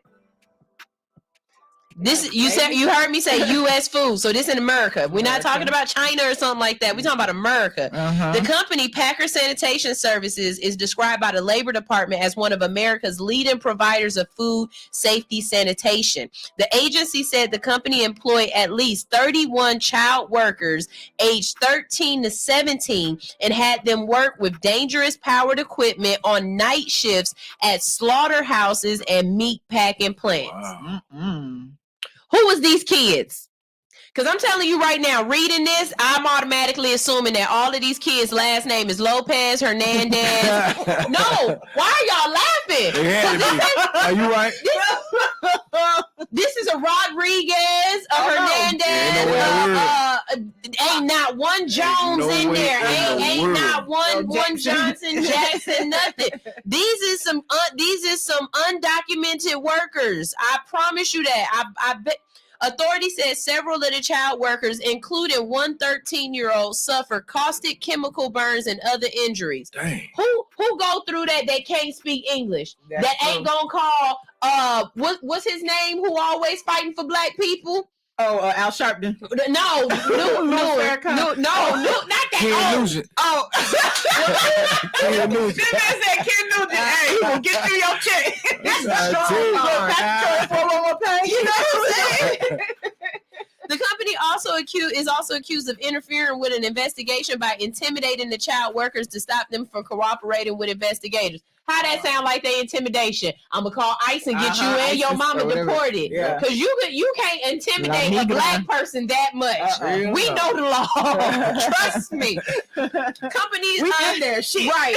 We already did that shit. Okay. Company employees allegedly deleted and manipulated employees' files. Federal laws were established decades ago preventing employers from profiting by putting children in harm's way, said Michael Larazzi, the Labor Department's wage and hour regional administrator in Chicago. Taking advantage of children, exposing them to workplace dangers, and interfering with a federal investigation demonstrates Packer Sanitation Services' flagrant disregard for the law and for the well-being of young workers. When was these kids going to school? Not never. They weren't. I want to know who Again, owns it. undocumented. They had to be. Yeah. They had to be. The company issued a statement denying the charges, saying that it had cooperated with the investigation and done everything it could to ensure that all workers were over the age of 18 or older. The easiest way to do that is ask for your ID and have them fill out a W-2. Exactly. What do you mean you did everything? Okay, you do everything. You did nothing.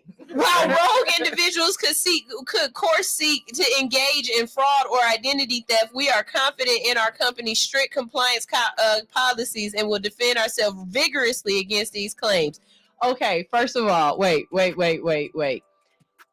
Again, these are words that they are using that you can definitely say. These was allegedly, I have to say allegedly. These was allegedly undocumented workers, because what black folks is having to identity theft to go to work? Oh, well, I need my check to go to my account. You know what I'm saying? Yeah, I don't know. This is the case was filed out in Nebraska. In federal court in Nebraska. Definitely no black folks out there. Definitely ain't. No, these they done shipped right? in. Shit out there. Bring us to the South, please. Okay, founder and Mount. Okay, Tom Turner and John Wright are the owners. Yes, that sound real. They yeah. Tom Turner. Yeah. Oh yeah. Yeah. Tommy Turner. Yeah, Tommy Turner and Johnny Wright. Yeah. You already know it. Non-unionized. Yeah. As an artist, watching a lot of these young kids coming up in the music industry, right? Do you think kids should start out so young? Because we see them burn out. We see them go through a lot of changes growing up in the music industry. I don't want to say y'all were kids, because y'all were definitely adultish. But if y'all would have been the Justin Biebers or the Sammys or the even the Immature. Remember the group Immature? Yep. I wasn't calling him immature. You Percocet babies. Even with the group Immature, do you think that music then or now is the right place for somebody to grow up in this industry? I'm gonna tell you, it's really a catch-22 because I got a daughter right now. I have an 8-year-old daughter right now, and she's very influential when it comes to hip hop music and loves it. And it's a little girl that she look at on the internet, on YouTube. I mean, she look at the girl like she just a super celebrity, to the point to where she's like, "Daddy, I just want to meet her. Can I just be around her? Can I just go?" And so she influences my baby to want to get into the music industry. I don't want her to. I thought about it last night. It's funny we talking about this because I was just thinking to myself, part of me was like, you know what, let's get on in here and record a couple songs with her and do this. But another part of me was like, ain't nowhere in the world I get my baby to this industry. You know what I mean? This industry is so cutthroat and dirty and low down and trying to feed off each other and extort each other and make everybody do this, that, and the other. And it's just ridiculous, man. You can't, it's the music industry when we were coming out, it was enjoyable. It was enjoyable to go to California, LA for the first time. It was enjoyable to go to New York, go to Houston, go to everywhere, to all these places. We could not wait to get there. It wasn't even a question or a thought in our mind whether or not we were going to get back home. We didn't even think about the violence and that. We were going for the fun, to do our music and enjoy the whole experience of being in the industry. But now, how can you? How can I say I'm finna go to LA or anywhere and say I'm enjoying myself if it's people there telling me, you know, they want to rob me or they want to, you know, they extort us when we get there, or tell us we got to check in. Yeah, I was about to ask, is that a real thing? Oh, it's real. Is that a real thing? It's one. I'm gonna tell you, it's 100% real. And actually, the last time we did a show out there, they subliminally made us check in. Really? Yeah, it's real. It's a real slick way they do it. You know what they do is they interview you. They say, hey, they call you. They see you coming to town to do a show, and then they say, yo, you know, such and such coming to do a show, you know, to our city. You know, call it. They try to call your management and tell them they want to set up an interview to interview you. Now, like on the show interview, yeah, just like this. We want to do an interview, so. What artists ain't gonna? Ain't gonna say no. You're gonna be like, okay, yeah, cool, I do that. Yeah. So that's their way of getting you in and doing what and manipulating the situation to where they know you in town for one. Yeah. They know where you performing. They know for you two. making money because you know at you work. making money. They know a lot about what's going on. You know what I'm saying? So it's a new experience. Like I say, we've been going to LA for many, many years, 30 years. And this has never happened before, ever. Like, this is a new system that's going on. It's new people out there on the West Coast that's worried about the wrong thing. To me, it's gay. Yeah. It's some, I mean, I don't mean to disrespect nobody. But to me, I say punk. You know what I'm saying? Punk stuff. You know what I'm saying? It's punk stuff. Really real type men don't roll like that. Come on to Atlanta. Please come to Atlanta and enjoy yourself, okay? Right. There you go. Rock that show. Right. Go to the club, get you some drinks. Boy, it's a bunch of beautiful women. Look at these. I'm there with two of them right now, dog. They everywhere, bro. You know what I'm saying? I don't want nothing from nobody when they come to my city because I'm a man. I can handle my business. I'm gonna make my money. I'm gonna provide for my family. And I feel like everybody should have that mindset everywhere you go. But as you can see, in certain areas, people want to be worried about what another man is doing, another black man. Yeah. Because they ain't worried about what Bubba Watson doing. They ain't worried about what, you know what I'm saying, this other person or that person doing. Jack Harlow, all them folks. We only are preying on each other. Yeah. there has to be a change in the narrative.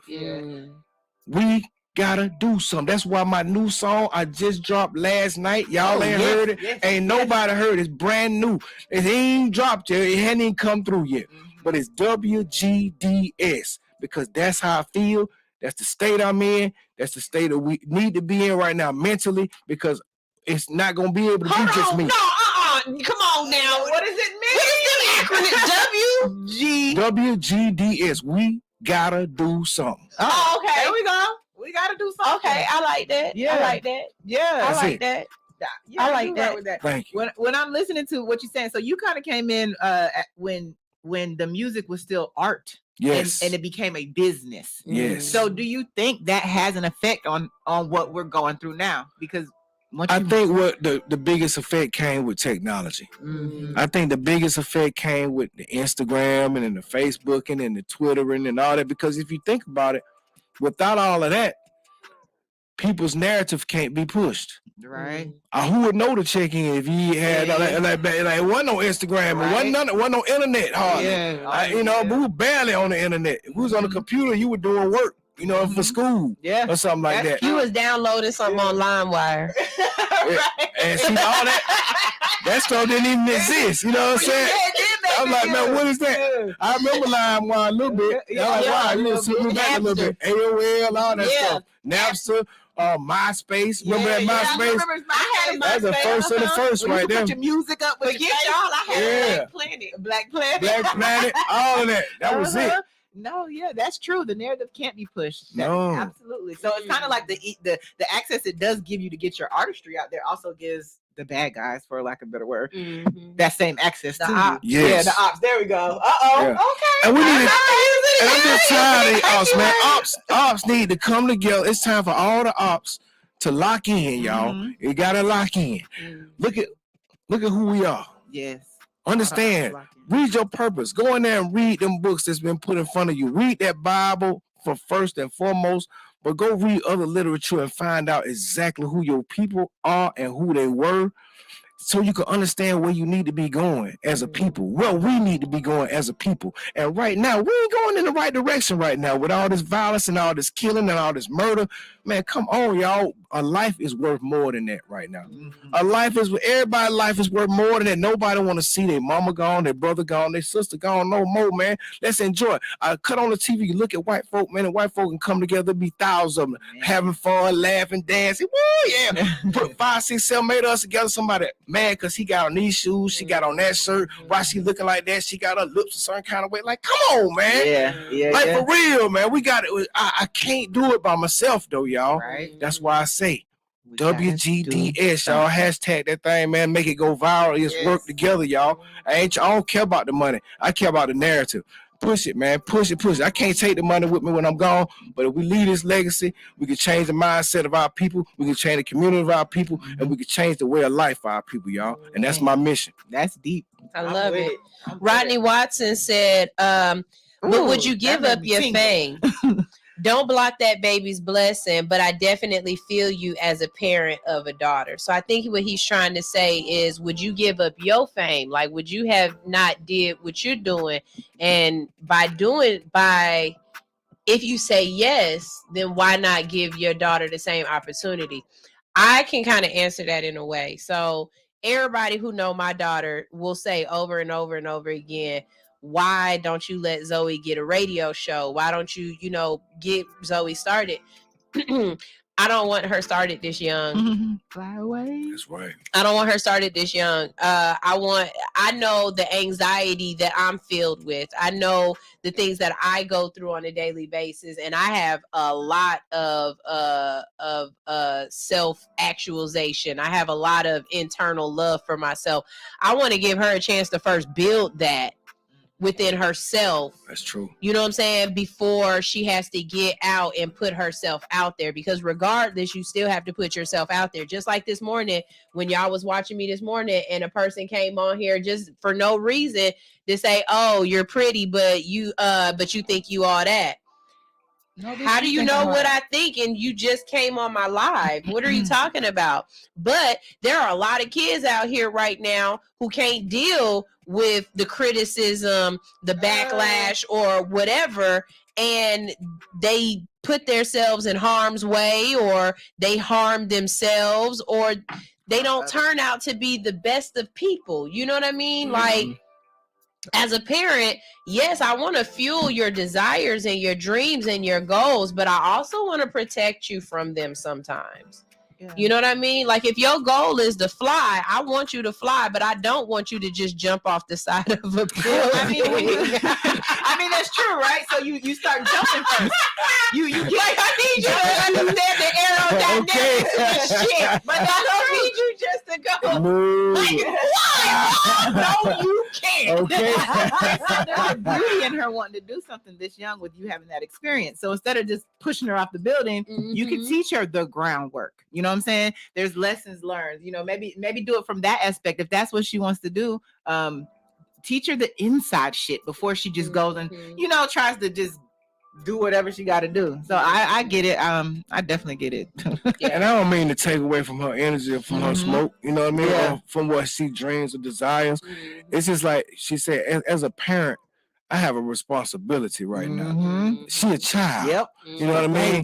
She don't have to make no money. I don't have to exploit my child or none of that, man. And my thing is, like, she don't really understand the pros and the cons to the whole situation. There are pros to her being out there, me giving her what she wants and letting her be a star and record music. We have recorded a record. But as far as me actually getting behind her and pushing her out to the masses, I won't always be able to be there with her. And I just know how snakish this industry is. Everybody trying to feed off somebody. Like, I mean, prime example, this whole check-in thing. That's just a small example. Now you just think I put my baby girl out here and all this stuff going on, this whole vibe out here. Somebody trying to check her in somewhere. You know, no, you ain't finna check my baby, and she should be able to roam throughout the world freely and be happy, like everybody should. Absolutely. And not only that, but then you got the Harvey Weinsteins. You got the child predators, the big money folks. Come on now. The couch kidnappers. All that stuff. Yeah. It's a lot going on. It's a lot. Don Cheadle said, if you want to do something like in Hollywood or music, he said, don't send your kids or anything straight to Hollywood. Put them in acting classes. Make them go to theater. Make them do musicals. That way they learn the craft. And then if they want to turn it in their career, now they've got that backbone. That is true. Then they can go forward at their age when it's time for them to go forward. And I thought that was just so it is mind-blowing because learn your craft. That's right? Perfect. So my brain just hit this one more time because I've said this on the show already, but now I see it in a whole different way with all kind of different actors and artists and stuff. Somebody please tell Tyler Perry he got to do stage plays again. Man, I'm gonna tell you why. Because we can see those lace fronts. Not only that, but no. Think about it. Gone with the Wind is still something that they do as a stage play. You know what I'm saying? Not the Grapes of Wrath. Not the Killer Mike. What's the one with grapes? It's got grapes in the title. Gilbert Grape. No.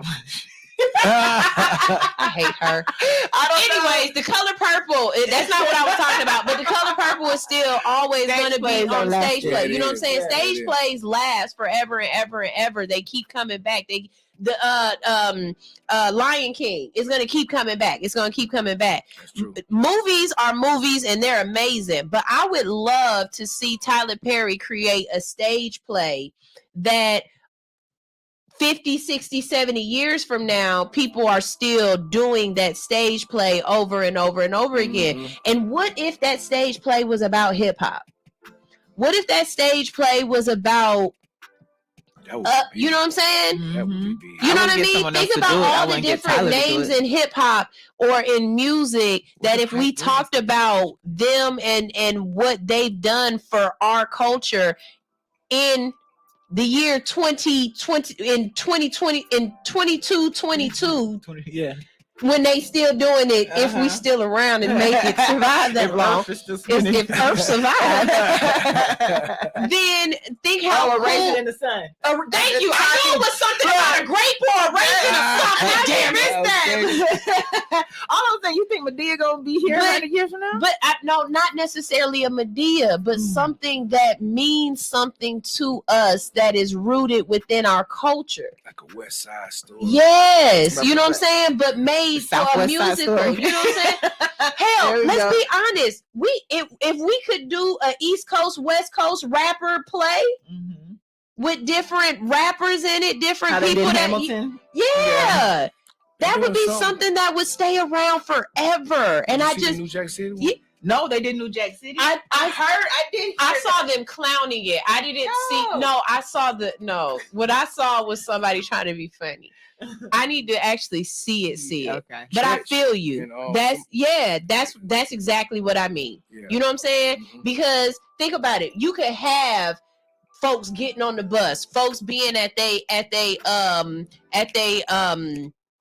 pep rallies, and all of a sudden you got Crime Mob coming on because that's how we did it. Yeah. You know what I'm saying? You got Goody Mob coming on because that's what we did. Yeah. I would love to see a stage play of the 90s, or you know what I'm saying? I just thought of one. I just had an idea, y'all. What? Can I share it? No, we finna make some money off there. Okay. We're gonna tell Goody. We're gonna tell Goody. Yeah, he gonna make it start. Let's go, y'all. Let's go. You know what I'm saying? Narrated on the You know what I'm saying? Like I can see a lot of really good things coming from that. But yeah, that's just something that always been on my heart. That I'm like, if I ever meet Tyler Perry, when I meet Mr. Tyler Perry in person, I'm going over Tyler. I'm gonna look him dead in the face and be like, so when you gonna start a stage play for the people? Like when we gonna have a Broadway? I would love to see Tyler Perry on Broadway. Somebody said Freaknik. Now you know what? Man, Freaknik the stage play. I want one Freaknik story. I want your best Freaknik story. Yes. And then we're gonna go to the music because we gotta go to a break. So we're gonna play your music video next. All right, my best Freaknik story I can say when I was I was a sophomore at Morris Brown College. Oh wait, okay. And everybody was preparing for the big Freaknik. So, you had to go get your clothes, you had to get your outfit together, you had to get everything together first. So we got everything together, clothes was on deck, liquor was on deck, food was on deck. We were ready to party. So we went, we partied. I mean, it was a great, great party. I mean, when I tell you the streets of Atlanta was taken over by the youth, we took the streets over. I mean, the entire expressway was shut down. Every street was locked down, even in neighborhoods where it wasn't normally no traffic. Cars out, people out, titties out, booties out. Titties. Man, I mean, it was unreal. It was unreal. And I can remember the funniest part about it. I was working at the zoo I was doing Zoo Atlanta. I was doing my internship at the zoo. I was a hotel and restaurant management major. So I'm doing my doggone internship. I look up, check this out, y'all. I say, I ain't going to work tomorrow. I'm drunk in here. I ain't going to work. I'm done with work. I'm finna party. So we partied all night long over by Lakewood. It was funny too. The traffic was so bad that everybody just stopped moving, got out the car, and just started partying wherever you was at. Like, hey, that's it, man. We drinking, dancing on cars, everybody having a good time. So I ended up staying up almost all night that night, got back to my dorm room, and I looked at the clock, and I said, oh, well, I guess I'm finna quit work today, man. I can't go, man. I just can't do it. This is the type of love that my job had for me. I remember the lady name was Angela too. She might even still work there. I don't know. Hey, Angie. Hey, Miss Angela said, baby, come on, get up and come on to work. I said, I ain't gonna lie, Miss Angela. She said, honey, come on to work. I'll see you in a little bit. She hung up the phone. I got my butt up and I went to work. Hey man, I'm telling you, but that's the type of community that I want to see right now. Right? To where ain't nobody trying to make sure they fire somebody. You want to make sure somebody get in there and do what they supposed to do right now, like a mama. You know what I'm saying? That whole mama environment, that whole mama mentality, you know, it's just not there no more. Everybody want to see somebody fall faster than help the next man. That is absolutely true. You know, so even when it comes to their kids, though, it feel like they be like, "Well, we had to deal this, so you got to deal with it." And it's like, no, you want your kids to be better than you. Yes. Yeah. So, real quick, go ahead and introduce this new music that we have. We got a music video right here, and tell us a little bit about it.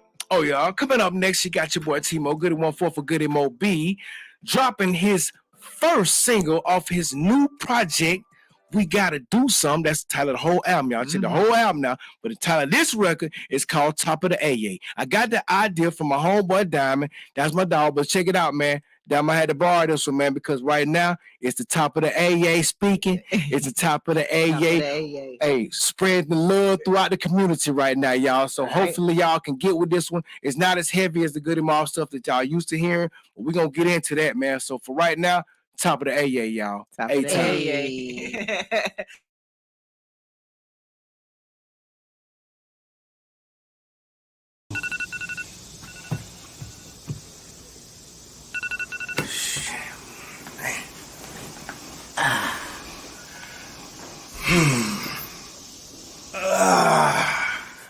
Top of the AA. It's the top of the AA.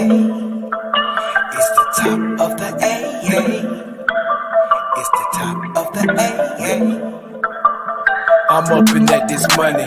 People think it's funny. You walk when I be running. I need it in a hurry.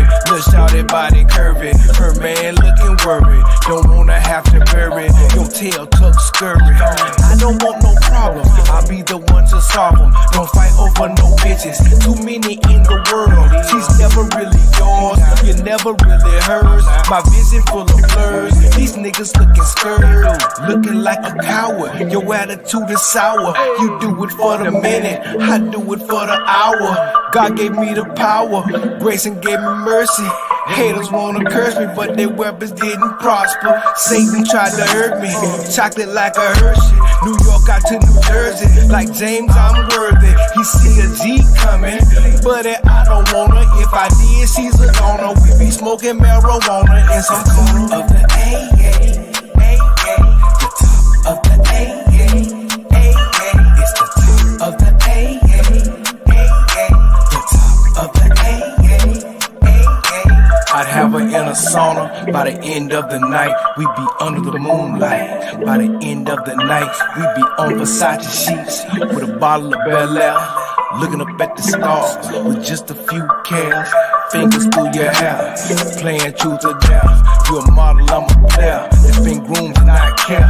Don't give a fuck about this bullshit in the world. I only care about my little boy and two little girls. My wife and my mama, my daddy and my brothers, and everybody else. They get caught up in the struggle and suffer. Long suffering, the top of the AA. The top of the AA. It's the top of the AA. The top of the AA.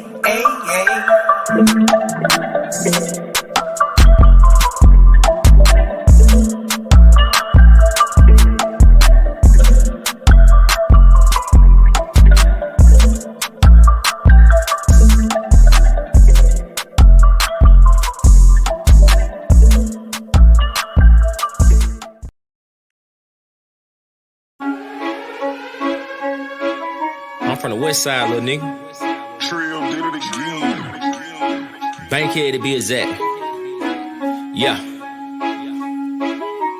West side, Bankhead, born home, gotta know the bricks with me. Young nigga run the city, and I got LO with me. Get the bag, fuck the bitch, and push your phone wheels all through the city. We done came a long way from them dirty dishes. LO showed the whole city how to get it. Everything y'all did, best believe we done been did. 10-toe, paint fold, Bankhead, name place to paint go.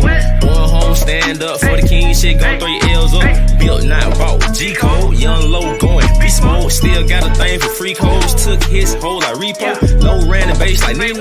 West side Al Pacino, niggas really wanna be low, but they could never really see low. I'm fresh as hell. Bet your bitch will put a head under this Gucci belt. I can show you something different, I can show you something real. She gon' know the difference, it won't be that hard to tell. I'm from the bridge. I was raised up in the trenches. I cover hard times with a hard life. I was raised up to get it. They know. Need to step aside to get with it. I'm still the king up in my city. Ain't no place out in these streets I can't go. They know.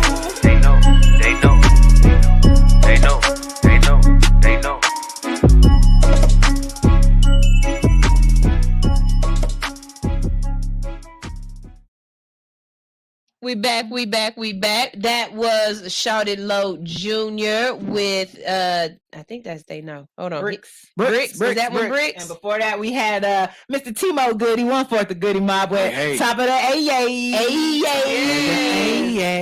All the kids looking like you. Yeah.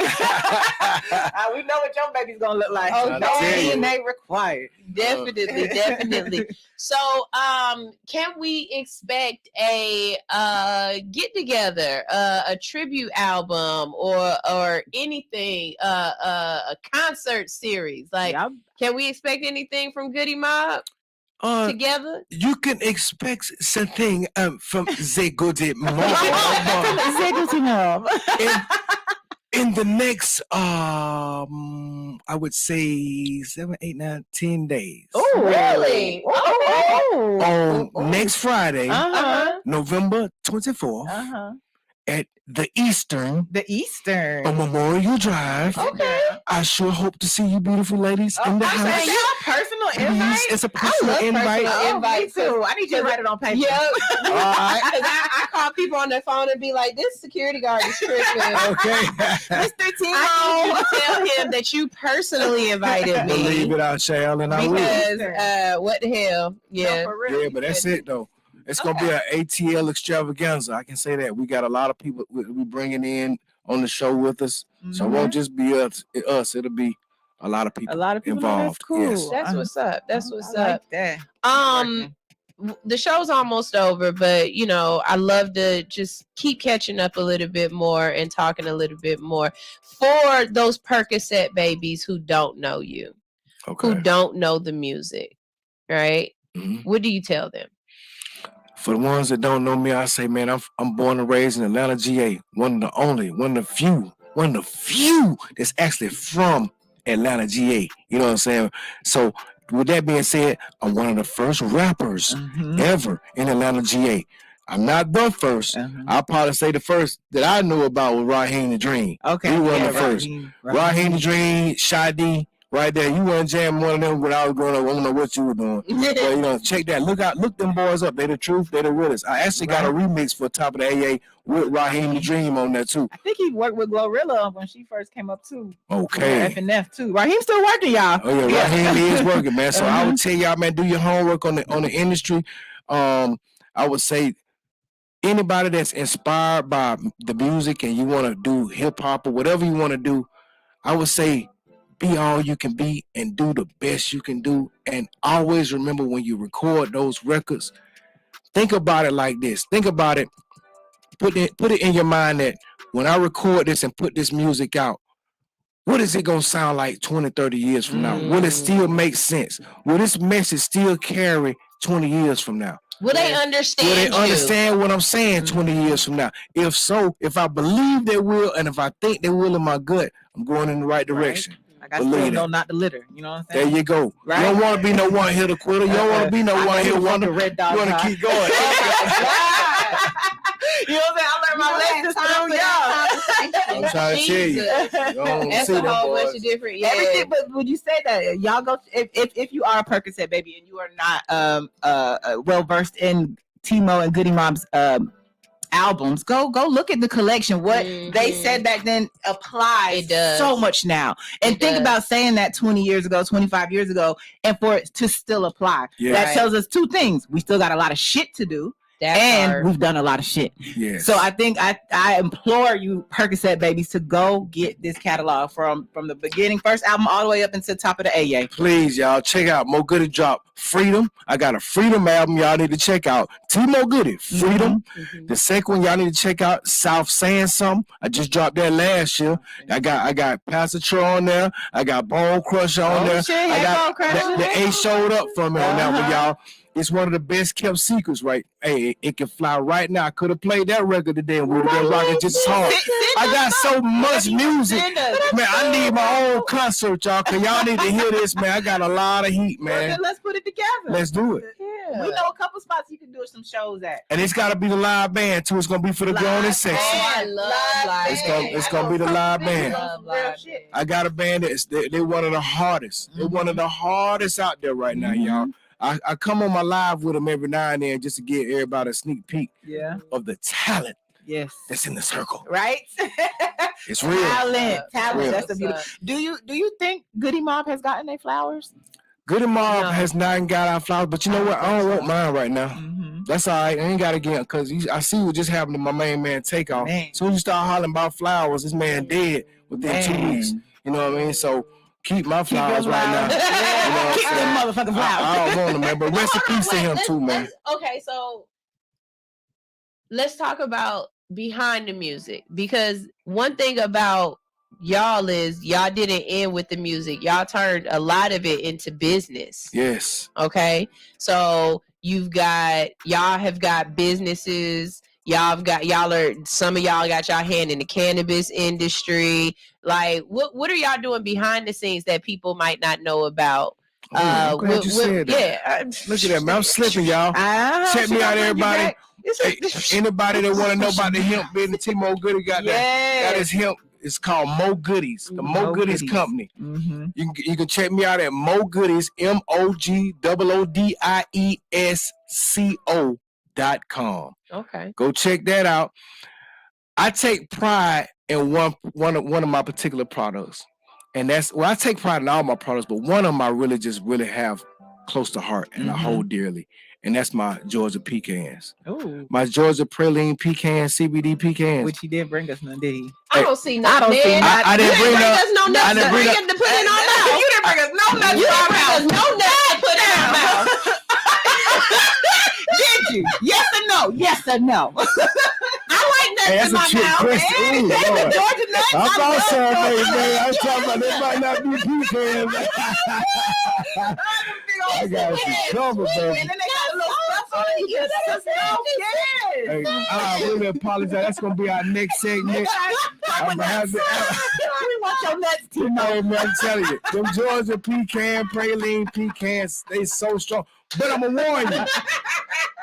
Y'all. They tripping over here. Oh yeah, we didn't even give you what we give. We was respectful. We was really respectful. Oh man, I could have cut loose. It's all good. Next time. So all right. Give us a second time. I didn't get to ask my question, did I? Go ahead. Okay, so you said you how old? How old? You okay to say it? Yeah, I'm okay to say it. I'm 50. 50. All right. So I see you got a little bit of gray up here. Oh yeah. Is it gray down there? Oh Lord. That's how I started graying down there for some weird reason, like in my 30s. Oh really? Premature gray? Yeah, premature. Ooh. Just a little something. Yeah. You know what I'm saying? But not nothing, you know. He had a stressed out penis. Yeah, you was all really. these D-heifers done stressed out this man's penis early. Really? I can say I ain't gonna say nothing. Now see, she asked that question. My question I always ask is, so do you smash to your own music? I have. Yeah. But that's not the music of choice. Yeah. It's a time and a place to get them all. I can see it though. Niggas don't hit no more. Yeah, come on with it.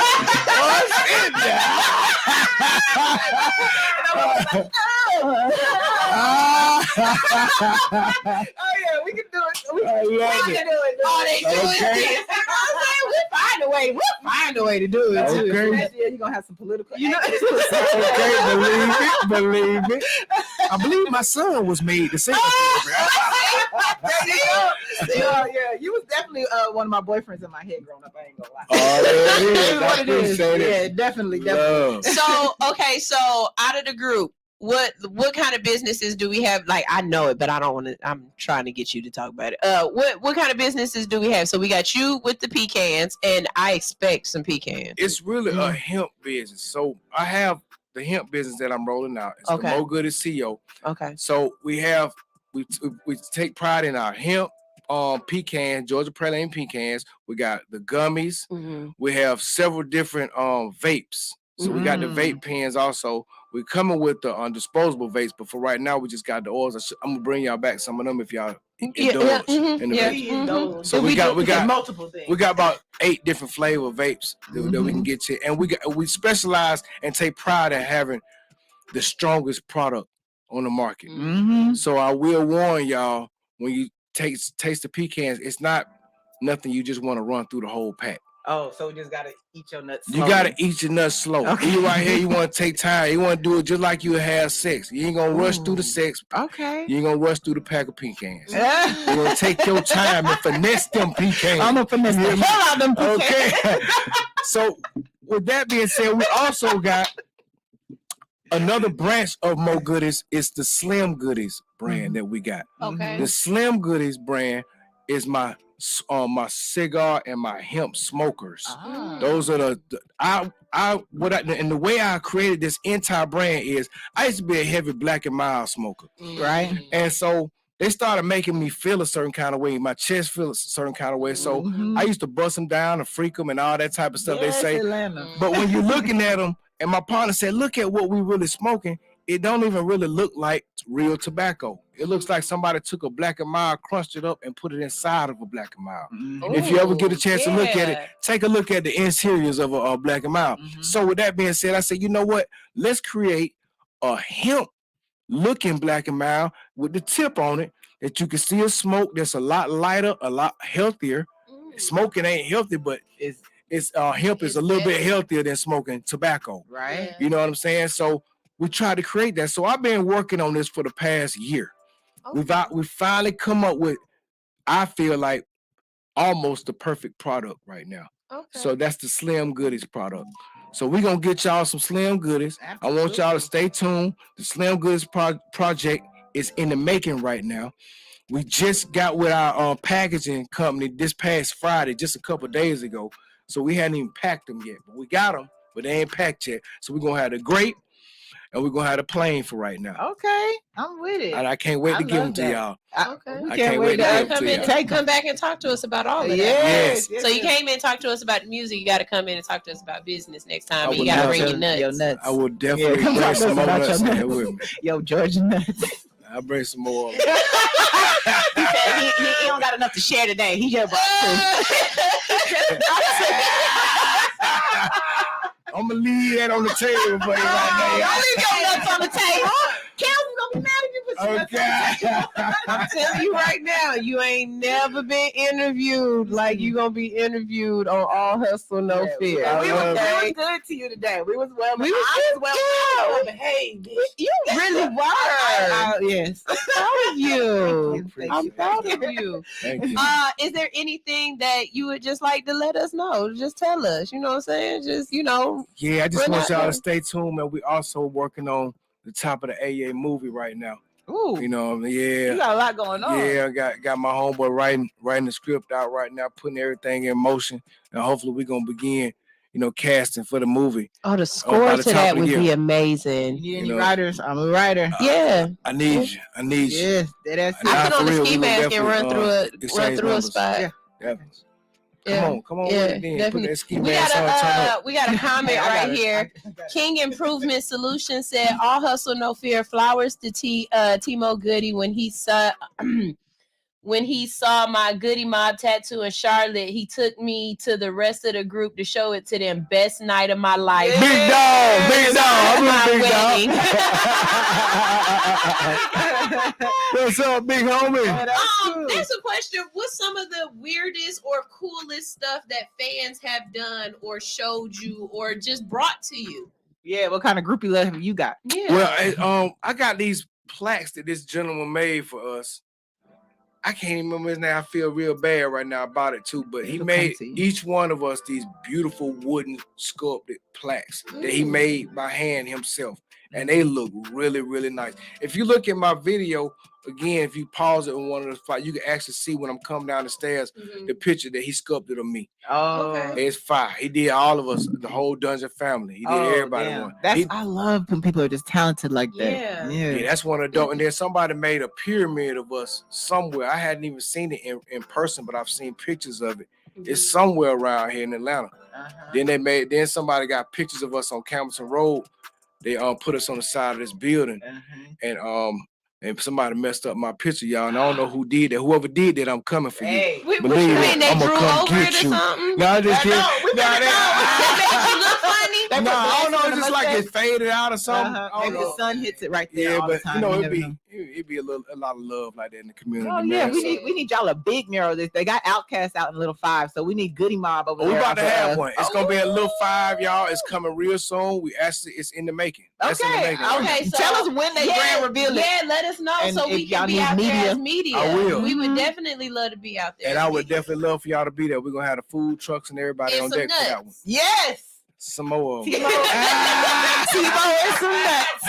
Okay, we got more nuts. These nuts.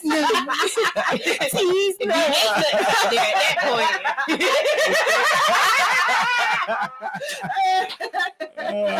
Yo, one thing about All Hustle No Fear is we gonna keep it real. We gonna be authentic to who we are. We're gonna be authentic to the culture. We absolutely positively appreciate folks coming in and just being real with us. You know what I'm saying? Because let's be honest, you got a real homeboy, down to earth personality. Oh yeah, like you really could have came in here real Hollywood. You could have came in here with you so Atlanta. I love like it. You just so you feel like home. Yeah, that's how y'all make me feel.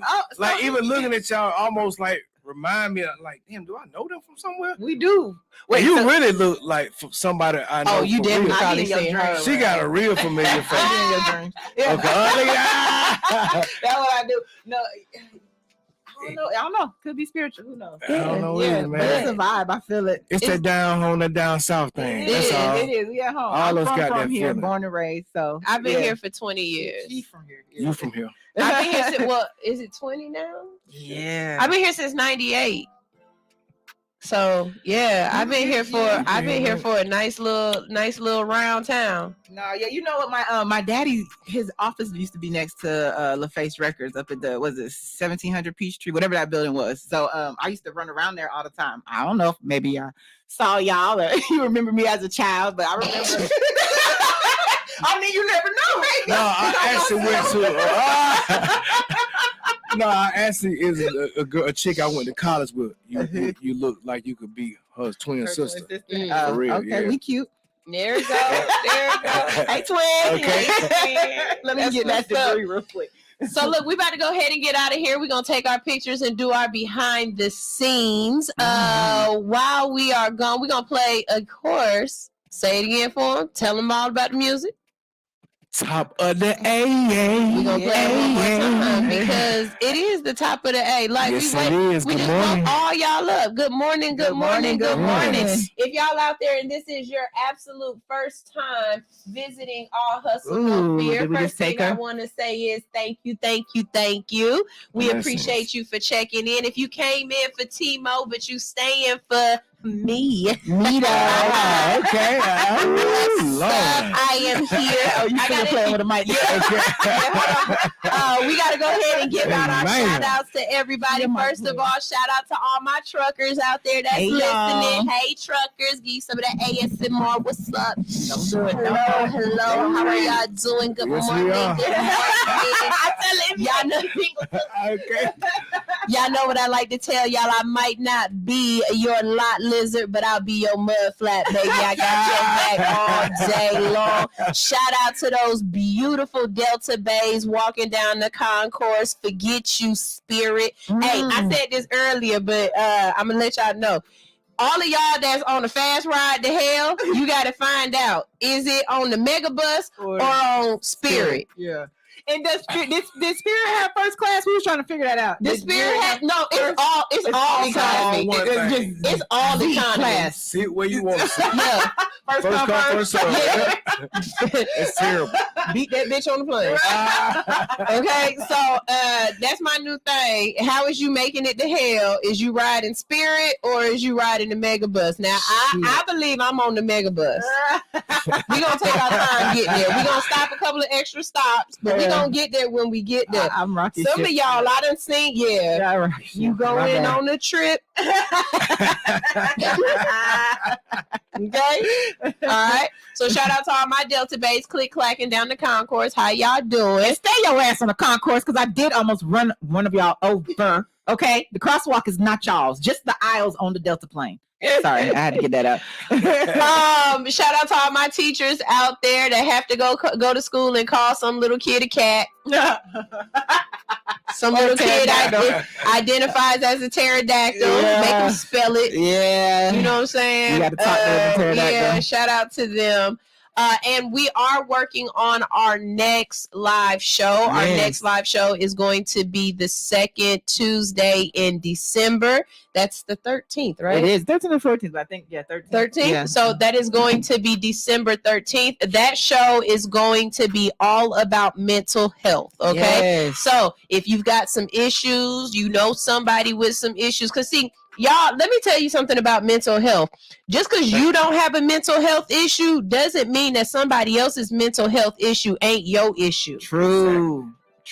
If you live with somebody, whether it's a sibling, a spouse, a child, a mother, a father, whatever, if you are living with somebody and they have a mental health issue, trust me, you have a mental health issue too. Okay, and you just might not know how to deal with your issue the way they dealing with their issue. Okay, you can identify that you have an issue. That part. Let's talk about it and see what's going on. That part. So we're gonna have some people in the building that can help y'all out. It's a lot of Black people who still fall underneath that whole stigma of ain't nothing wrong with me. I don't need nobody to talk to. Hopefully we can beat that out of you, not physically but mentally. And if it's an issue of you don't want to talk to some old white man that don't understand you or some old white lady who can't get with you, we're gonna have Black mental health providers in the building. You know what I'm saying? And the biggest thing about it is they might not be the mental health professional for you, but they might have a friend. You know? And yes, we do it at 7:00 in the morning, but we do it early. Because one, I want to be the first thing you see in the morning. She said, "Open your mouth." But not only that, there's already people networking at 12, 5, and 10. We're going to open up the networking for a time for people who might not be able to network in the evenings like that, you know? And if I'm not mistaken, y'all should be out of school by then, yeah? No? No, they're going to be in school. They still going to be in school that week in between. Okay, yeah. well. But even still, bring your them ass. kids. Come on down. You know what I'm saying? With that being said, too, in December, another day that's really important that I want to talk about before we get off of here is December 6th. Oh, man. When I tell you, the reason why they have a runoff election is because they know it's hard enough to get y'all out the first time. Y'all definitely not coming the second time. When I say, if y'all let this man who wore no pads and a soft helmet win, it's gonna be a problem. I promise you, all y'all blue bus riders with the bird on the side of it, y'all need to come out. Do not come out for him. Come out for the other guy. Please come out for the Reverend. Because I'm telling you right now, there is no way that CTE Walker is reading 11 to 12 bills a week. No, he's not reading through all of that, y'all. He got too many abortion. He's got two. No. Okay, and if Trump is really gonna run, y'all already know. Man, y'all ain't never seen Uncle Ruckus. Man, that's Uncle Ruckus. And I know as a media entity, I'm supposed to be unbiased, but baby, I gotta speak up for my people. I don't want to give us free. We's already free, boss. My homeboy bought We 3K do not- worth of food stamps, allegedly, from Herschel Walker. Look, It's so funny to me. look, we do not need give us free walkers.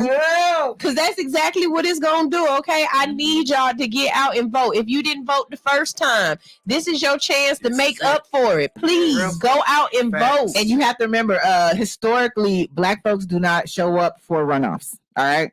So, We gonna show up this man, we ain't got no choice. And I don't give a fuck if both candidates are Black. We are not voting Black. We are voting for who the fuck is not going to kill us later. That's That who we're part. voting for. Okay. That part. Yeah. So I need y'all to stay vigilant. I need you to go and vote. This is one of those times where I know a lot of times I'd be like, I need you to vote, but if you're not going to vote intelligently or not intelligent, informed, if you're not going to vote informedly, then don't vote. I'm informing you right now. Go vote. Don't vote for the CTE guy. Just go vote. Okay. There's no this. Look, this is as informed as you need to be. He got a problem. Yes. But also understand, Georgia is a flip. We've been flipping red, blue. The Senate goes to DC. That's who talks to the president, who could potentially be Donald Trump. So do you see the connection, y'all? Y'all see- So y'all might think it's not what you need to know, it's what you need to do. Y'all really December need, 6th, take your ass out. Please. Okay, please go vote. It matters. Especially when it comes down. Please go vote. Jesus, this was a big one. Good googly moogly. Maybe can all three of us run for president? They're like the Timo all hustle tiki. We no. I don't even want to be president. That's too much work for me. I ain't seen Kamala. Kamala ain't seen Kamala. Where has she been? I ain't heard. Yo, whites. When I say they used her, we knew they used her just to get them AKAs to vote, and then we ain't seen her not no more. We heard more from Joe Biden as vice president than we've heard from his vice president as vice president. This is crazy. Yeah, you're right. You know what I'm saying? That's why I always say, where is she? Because they know how to play us. Yeah, like they got the female Black educated vote, and we ain't seen her not none again. She might be in a good safe place out the way though. No, You know maybe what I they mean? have to She keep be her out too the much way. in the way. You already know what happened to her. Man, feel like I she don't know. Black sister. Yeah. I don't know. That's vocal and out front. But she ain't been that. I know it. That's good though. I'm saying that might be a safe way to play it. Cause she go to talking and be out there out front. Man, all these haters are Black woman. I mean, we love Black women. Yeah. The world, you know what I'm saying, got their own agenda, thought process on situation. And I said this the other day, and I wasn't on air, but I want to say this on air since we talking about Black women in politics. I just want to say I really feel as though all of y'all got it wrong when Michelle Obama said, when they go low, we go high. I just want to say I interpreted that way different from y'all. I heard when they go low, we go high, meaning we uppercut. So we go this way. they went low, so I came right back up high. Okay, I'm just saying that's where I'm going with it from now on. Go low on me if you want to. Okay, you gonna learn today. You gonna learn today. My go high is way different than her go high. My go high is I'm looking like Ryu and Keep playing with me. Go low on me if you want to. I miss all these good comments. So everyone in the comments said, hey, they love you. Okay. I love y'all back, man. Thank y'all. Appreciate it. Sorry, Anitra. Anitra got some good comments. I just not today, Anitra. Yeah. I'm sorry, we missed it. Ty. Hey, Ty. How y'all doing? So we're gonna go ahead and get out of here. We're gonna get out of here, but we're gonna get out of here playing some good music, okay? And that is going to be Top of the A. This is All Hustle No Fear on Hits 92.3, the real definition of internet radio. Thank you for all of the new followers, all the new listeners. And I know y'all gonna be what? Goody. This is All Hustle, No Fear on Hits 92.3, the real definition of internet radio.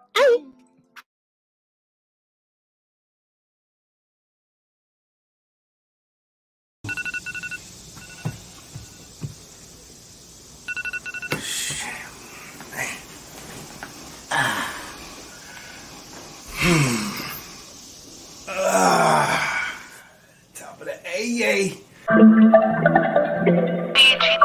It's the top of the AA. It's the top of the AA. It's the top of the AA. I'm up in at this money. People think it's funny. You walk when I be running. I need it in a hurry. Look, shout that body curvy. Her man looking worried. Don't wanna have to bury your tail tucked scurry. I don't want no problems. I'll be the one to solve them. Don't fight over no bitches. Too many in the world. She's never really yours. You're never really hers. My vision full of blurs. These niggas looking scared. Looking like a coward. Your attitude is sour. You do it for the minute, I do it for the hour. God gave me the power, grace and gave me mercy. Haters wanna curse me, but their weapons didn't prosper. Satan tried to hurt me, chocolate like a Hershey. New York out to New Jersey, like James, I'm worthy. He see a G coming, but I don't wanna. If I did, she's a goner. We be smoking marijuana in some corner of the AA, the top of the AA. Of the AA, the top of the AA. I'd have her in a sauna by the end of the night. We'd be under the moonlight. By the end of the night, we'd be on Versace sheets with a bottle of Bel Air, looking up at the stars with just a few cares. Fingers through your hair, playing truth or dare. You a model, I'm a player. That's been groomed and I care. Don't give a fuck about this bullshit in the world. I only care about my little boy and two little girls. My wife and my mama, my daddy and my brothers, and everybody else. They get caught up in the struggle and suffer. Long suffering, my friend. It's the top of the AA. The top of the AA. It's the top of the AA. The top of the AA.